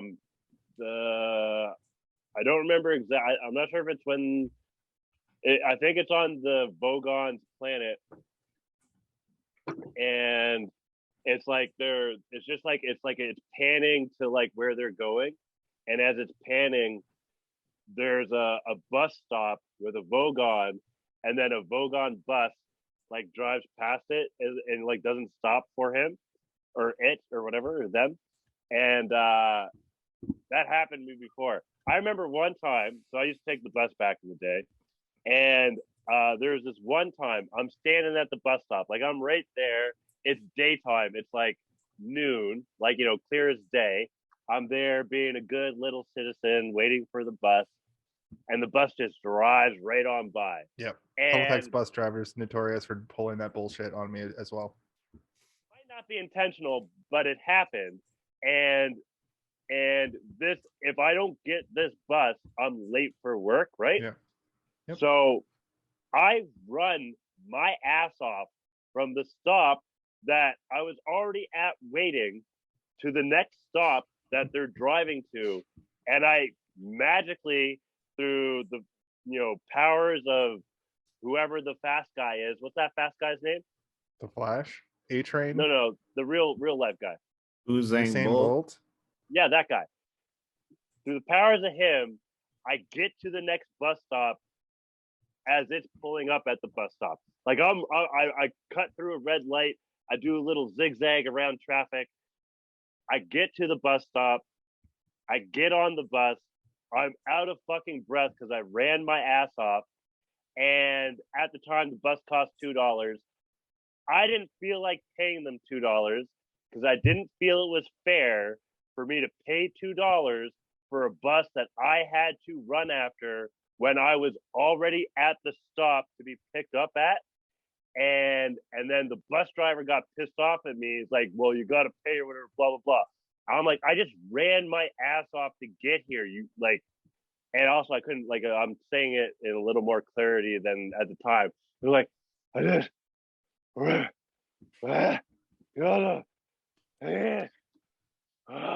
Commit to the debt. Anyway. Sell it. So that was a bad bit and maybe not the most entertaining story, but it happened, and I felt it. I felt it when the bus drove past the Vogon or whatever. I felt it. It's like I felt bad for them. I felt bad. Maybe they were going to be. They made them late for work. That happened to me multiple times in front of the European Pantry. European Pantry. Where's that? European Pantry. Oh, Windsor. Is that an Ontario thing? No, in Halifax. Anyway, I thought you would know immediately. Let's move on. Where's it at? It's on what's the street with the fish and chips place? Agricola. No, the other fish and chips place. Herring Cove. No. Okay. Anyway, let's move on. I can't It's remember Halifax. It's names going to in be a Halifax anymore. 100,000 fish and chip places. Fair enough. Quibble. Bud the Spud? Nope. No. Fishy Mackenzie's. Stinky, Yes. Stinky? Stinky, Oh, Stinky. the old Winking Willie. The old Winking Willie. Yeah. There's another little I like to acknowledge there's a shot that I think is a beautiful looking shot when they get to that planet with the teleportation things, and then Marvin is just like sitting there, and the framing of it and the colors, I really like that shot a lot. Is that Martin Freeman freezing to death with When they're like sitting there and the sun is setting or whatever. Yeah, exactly. Yeah. Nice. You guys have anything else? I wasn't 100% certain what that was meant to signify, other than maybe loneliness, but like I couldn't, or like a void of like cowardice. I was trying to be like, what is this shot meant to represent? But it is a nice shot for sure. But I was like, oh, what does it mean? Why is it here? What are you trying to tell me? Nice? Yeah. Which a lot of this movie, there's not a lot of like, what does it mean? A lot of the time, it's like, no, it just means nothing. It's meant to be ridiculous, and that's that's the like fun of literally it means this, or like it means exactly what you're seeing. Yeah, and also like a lot of the little bits that are like, I assumedly would maybe be wrong, but maybe right. I don't know. The ones that they seem like they might be torn right out of the book, because it's a book written in the 70s. That they're like these jokes maybe wouldn't fly as well today as they used to, like the ray gun that removes or like teleports a woman's undergarments a foot away from her body or whatever, and then like the scientists put it away real quickly not because they didn't like the idea, but because they didn't get invited to the parties where people's underwear was teleporting off their bodies. It's funny, but I'm like, I don't know if it's kind of weird, right? I thought that the gun that like makes you see somebody else your point of view was an interesting concept, useful in every single like if day it was a life. Handgun, especially, you just blast whoever that you're trying to explain something to. And I am often do they have paintball handguns? What? Do they have paintball handguns? Yes. In real life? But like not like big bulky with a cannon. Yes, like, they do. Yes. You kind of completely cut Steve off there, buddy. My bad, Steve. It's okay. I was gonna say that It's not okay. Okay, fine. It's not okay. Don't do it again, you son of a bitch. I was gonna say that like a gun like that would be extremely useful to a lot of people, I'm sure, but like I find myself in situations constantly where I'm really trying hard to explain something to somebody so that they can completely and unfathomably understand my perspective. And I often end up coming off as like an asshole or like a dick. And I'm like, no, I'm trying to get you to understand my perspective, but now it's becoming frustrating. Over-explaining? And I'm over-explaining it, and then I'm going into like too much detail on something that isn't as important as the actual bulk of what I'm trying to say. And I wish there was a gun that I could shoot people with that they would just be like, oh, and then like speak out exactly what I'm saying. And I'm like, yes, that's exactly what I'm saying. It's hard. Well, allow me to shamelessly plug, help me help you. Send me your frustrations. I will. On Instagram. It's a thing. Kaylin has a thing on Instagram that's called Help Me Help You. He started the plug and then didn't say where to find it, which is important. Maybe I'll add it here. Plug it. Shameless. It's not shameless. It's plugging isn't shameless. Kaylin, why don't you take us home, buddy? Take us home? Okay. I don't want to do 3 hours tonight. I want to stop this, and then I want to do an after show. Maybe watch some YouTube on stream together. What? Yeah. You want to do that? Are you done, Steve? Or do you want to play something? I made a blueprint of the skeleton of the show, and so hello everyone. Wait. No, scratch all that. So take us home. Why, yes, I will take us home, Jason. Before I take us home, I want to make a comment about one of the last lines, not like the last line, but one of the last lines in the movie that really stuck with me when Flarder Fluff, the planet builder guy, I don't remember his name. Flarder Oh, Flogs? actually, I could probably have it right here. Where's that? Starlabart. Schlardabustus. I can't say it. But he says, I'd much rather be happy than right. Florida Barfast. That's exactly what it is. Thank you, Stephen. But the old saying, ignorance is bliss. And I agree with it to an extent. Like, you can take things to extremes, but sometimes I wish I was so fucking dumb that I just was so blind to everything that I was just like content. Like you're so stupid, you're content all the time. Exactly. Or like, put a piece of shrapnel in my brain or something and just make me be like, I don't care. Right in your medulla oblongata so you don't feel pain of any sort, any kind of pain. Also, like pain is like mental pain is a self-made thing, sort of. No. Well, I don't know if it's that simple, but we also we don't need to go into like therapeutics and stuff right now when it comes to like mental health, because I don't think any of us are professionals. We're talking about movies. The Whale was played by Bill Bailey. Bill Bailey is a comedian from the UK. He does lots of funny jokes, and one of the jokes I like by Bill Bailey is where he plays the metal on the drums. How did you guys feel? That doesn't sound like a joke, but oh, hey, look, it's Brian Gate and Dex Durden just joined the chat, so shout out to those boys. What up, Brian? And you're literally 2 hours late. Dex Durden. Well, I think Brian was playing Sea of Thieves, which I can't blame him. Yo, wait till I thieve your seas. Can't do it. You can't because it's Xbox. If I have a rowboat and I attach it to your big boat. Okay, Kaylin. Take us home. I want to do something different now with you guys, but different. Okay, here it comes. Here it comes. Here it comes. Also, the plant of petunias. Not again. Bowl of petunias. Bowl of petunias. My apologies.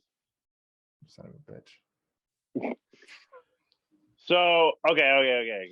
So let's take it home. Let's take it home to some final thoughts. I'm gonna do a quick little final thought. I enjoyed this movie. It was fun. It was visually. I personally like practical effects. I like physical. When some like Jason, I think you might have said something about this before, where CGI dates things. You know what I mean? Like it places it in a certain era for what's available at that time. Whereas practical effects, as shitty as they might be, it's still tangible, and it just kind of elevates it, in my opinion, to a better spot than what CGI can do. At least right now, anyway. Like anytime, even really good CGI, you still know it's CGI. Whereas with practical effects, at least it's something that you can actually touch. And I personally prefer practical effects over CGI any day. I think most people do, yeah. As far as eco-friendly, world-saving or whatever, like CGI, actually, what do they do with world-saving CGI? I don't know what that means. No, because CGI takes like so much computer power that like it's not. You're not like cutting down trees or making plastic or whatever. No, but you're using energy to render like. Okay. So I don't know. Computer-generated images. Fair. Like cryptocurrency is bad for the environment because it's just literally just using power. I thought cryptocurrency was a finite thing. Let's not go into this. No, let's keep going. Keep going. Sorry, I was just trying to say a thing. So I enjoyed this movie. I enjoyed the randomness, the improbability. What's the thing called again? The improbability. Anyway, Engine. There we go. And I give it.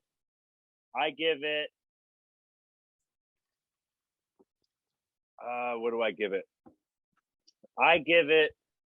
Drive, it's the drive, actually. Drive, yes, thank you. I give it the improbability of me becoming a bowl of petunias out of a lovely trip to the ground. My Willow Lovey Tea Party. I wonder if I can be friends with the ground. We're gonna go. We're gonna do what we did, but in reverse. So, Steve, hit us.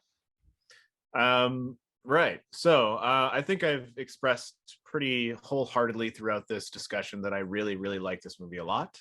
When it comes to structure, which I've touched on a couple of times, I think that it doesn't really have any, which is also part of the fun, right? It's a chaotic energy that starts from the moment they knock his house down, or actually the moment that Mos Def shows up is when the chaos really begins, and it doesn't stop until the end of the movie. And there are these little moments throughout that allow you to kind of think about, oh my god, sorry, my phone is going crazy all of a sudden.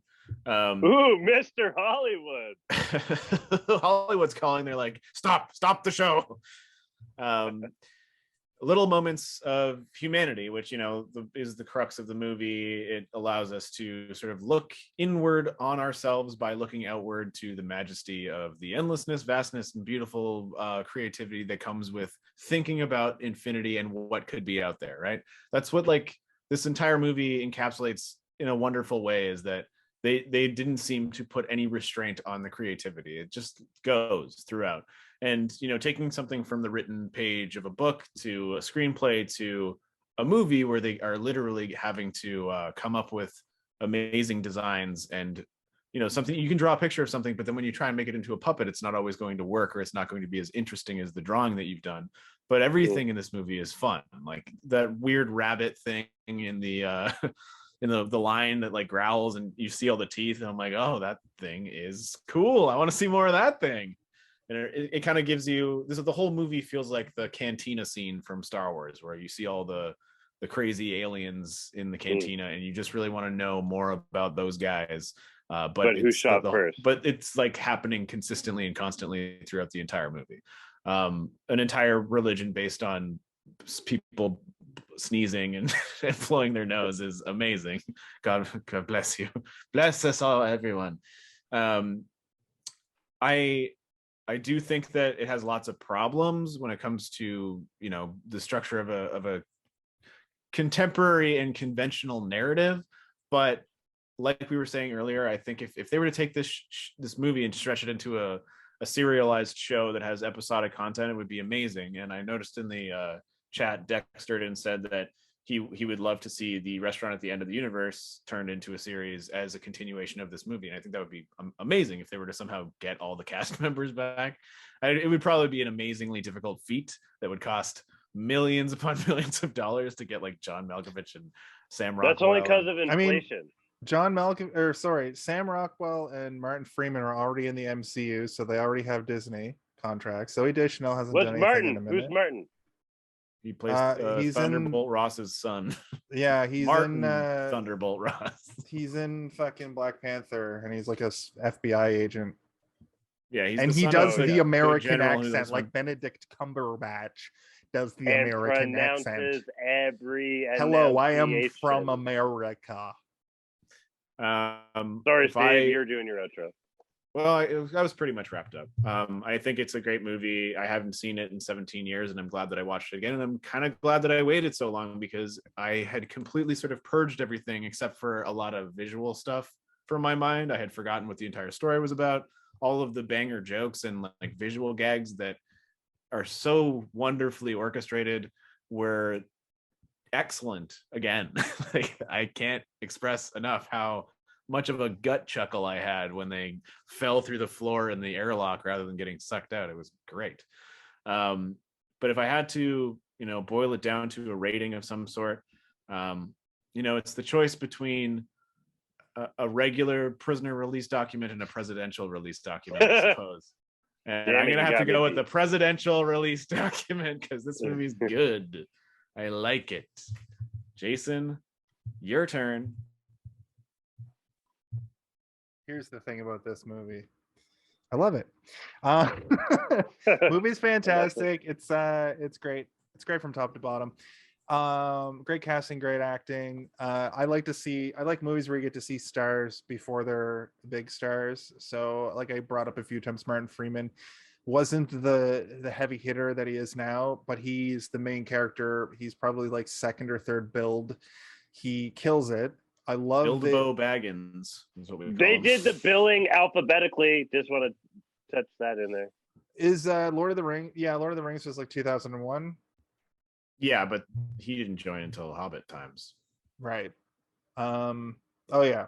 Anyway, my point is he was basically known for The Office at this time, and he had a bit of a pop early on because The Office was so prevalent. But the biggest thing for me was Zooey Deschanel not having her trademark bangs. Like she does have bangs, She but had they're kind of bangs. like they're chunky bangs. They're kind of like they're not like the. So I was making this joke to my wife that this version of Zooey Deschanel's bangs are like here, but the Zooey Deschanel that we know now, her bangs are like here. You know, like the trademark. Anyway, that's stupid. I love this movie. Like I said, top to bottom. My only real criticisms are the dated CGI, and I noticed some weird inconsistencies with the when Zooey Deschanel is actually on the planet on the Zaphosphere, and she's a prisoner. Her like makeup keeps changing.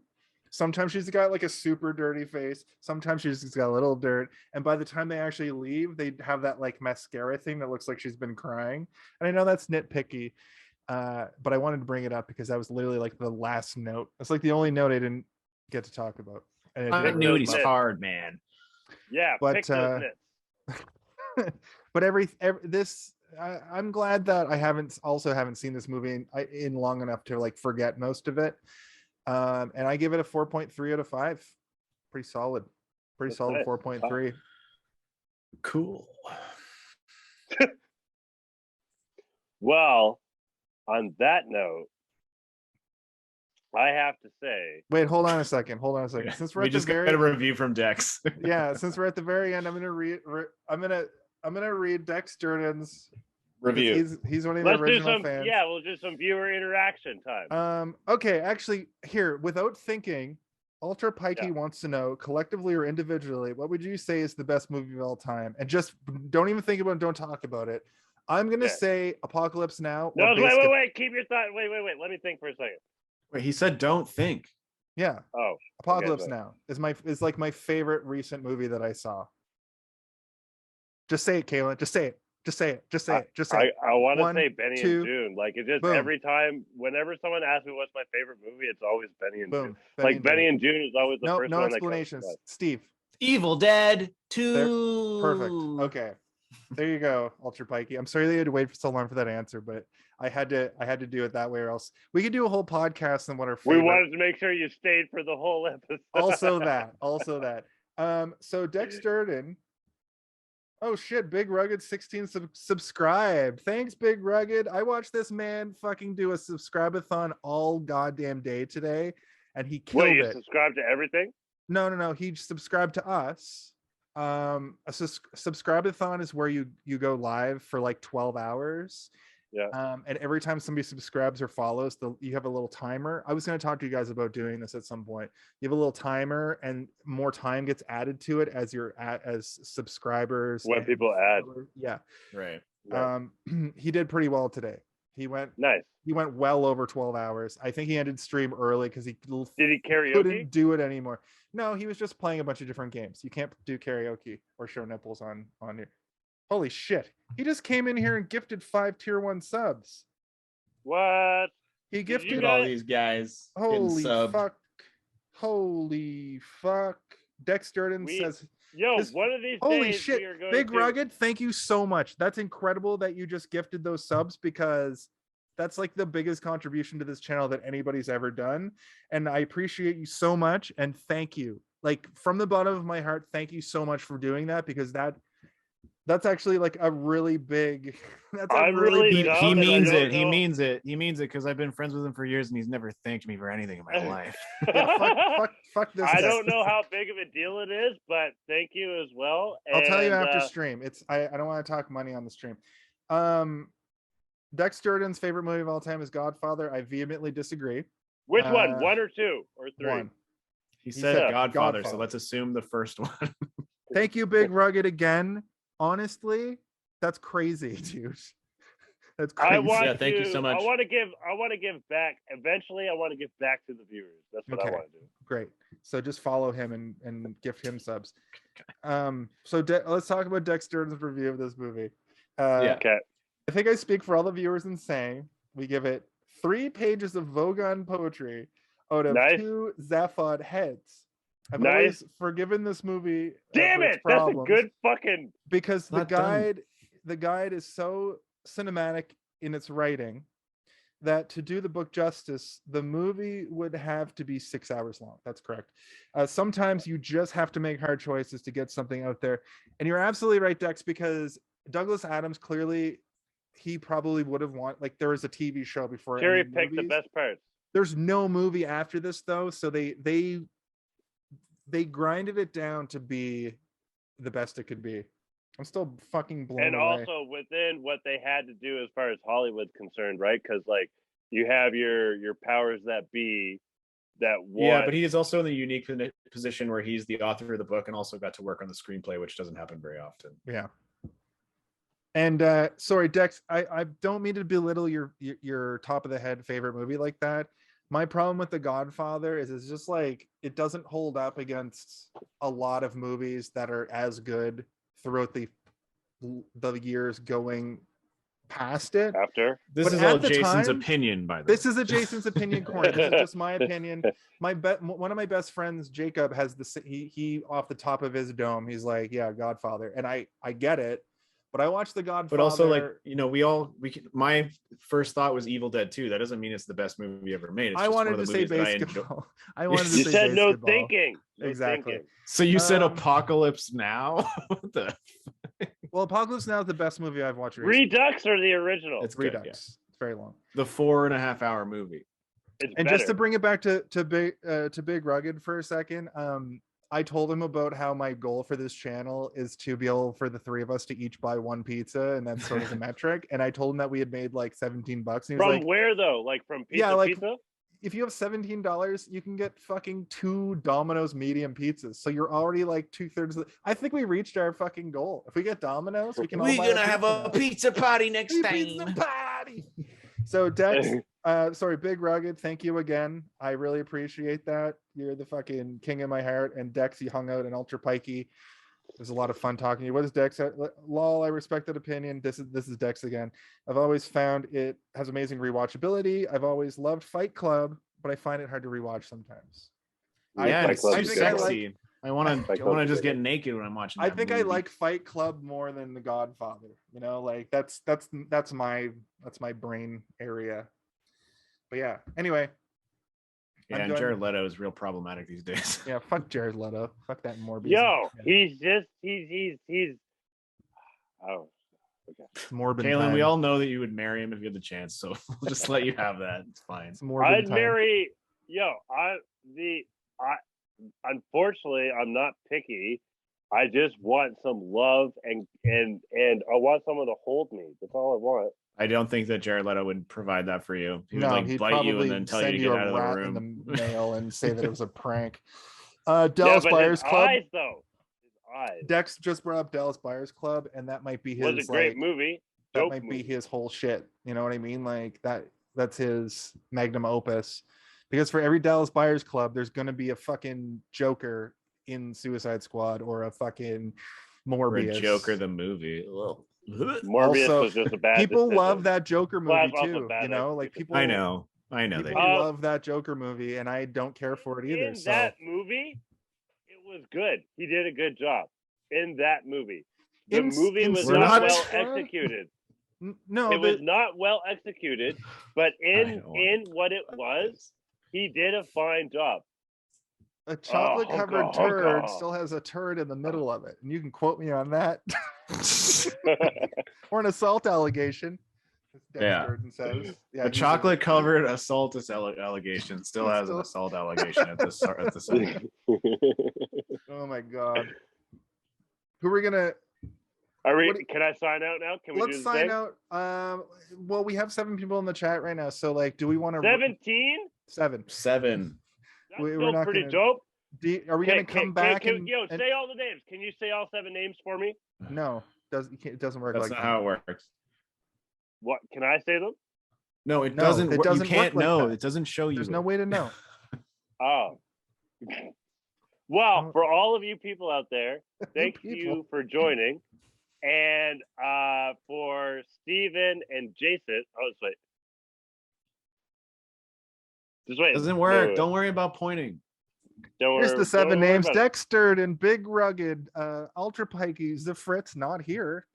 I'm gonna talk to him about that later. We're gonna have Probably some you're gonna maybe get my freaks wife, later this talking evening. maybe to. Funk Slinger, maybe Genghis Khan, maybe me. Spider Hero's definitely here. Some funk. That's 7 names. All I gotta say is for Steven and Jason, I'm Kellen. For Jason and for Kaylin, it's me, Steven. For Kaylin and for Steven, I'm Jason. And all we gotta ask is, Hey,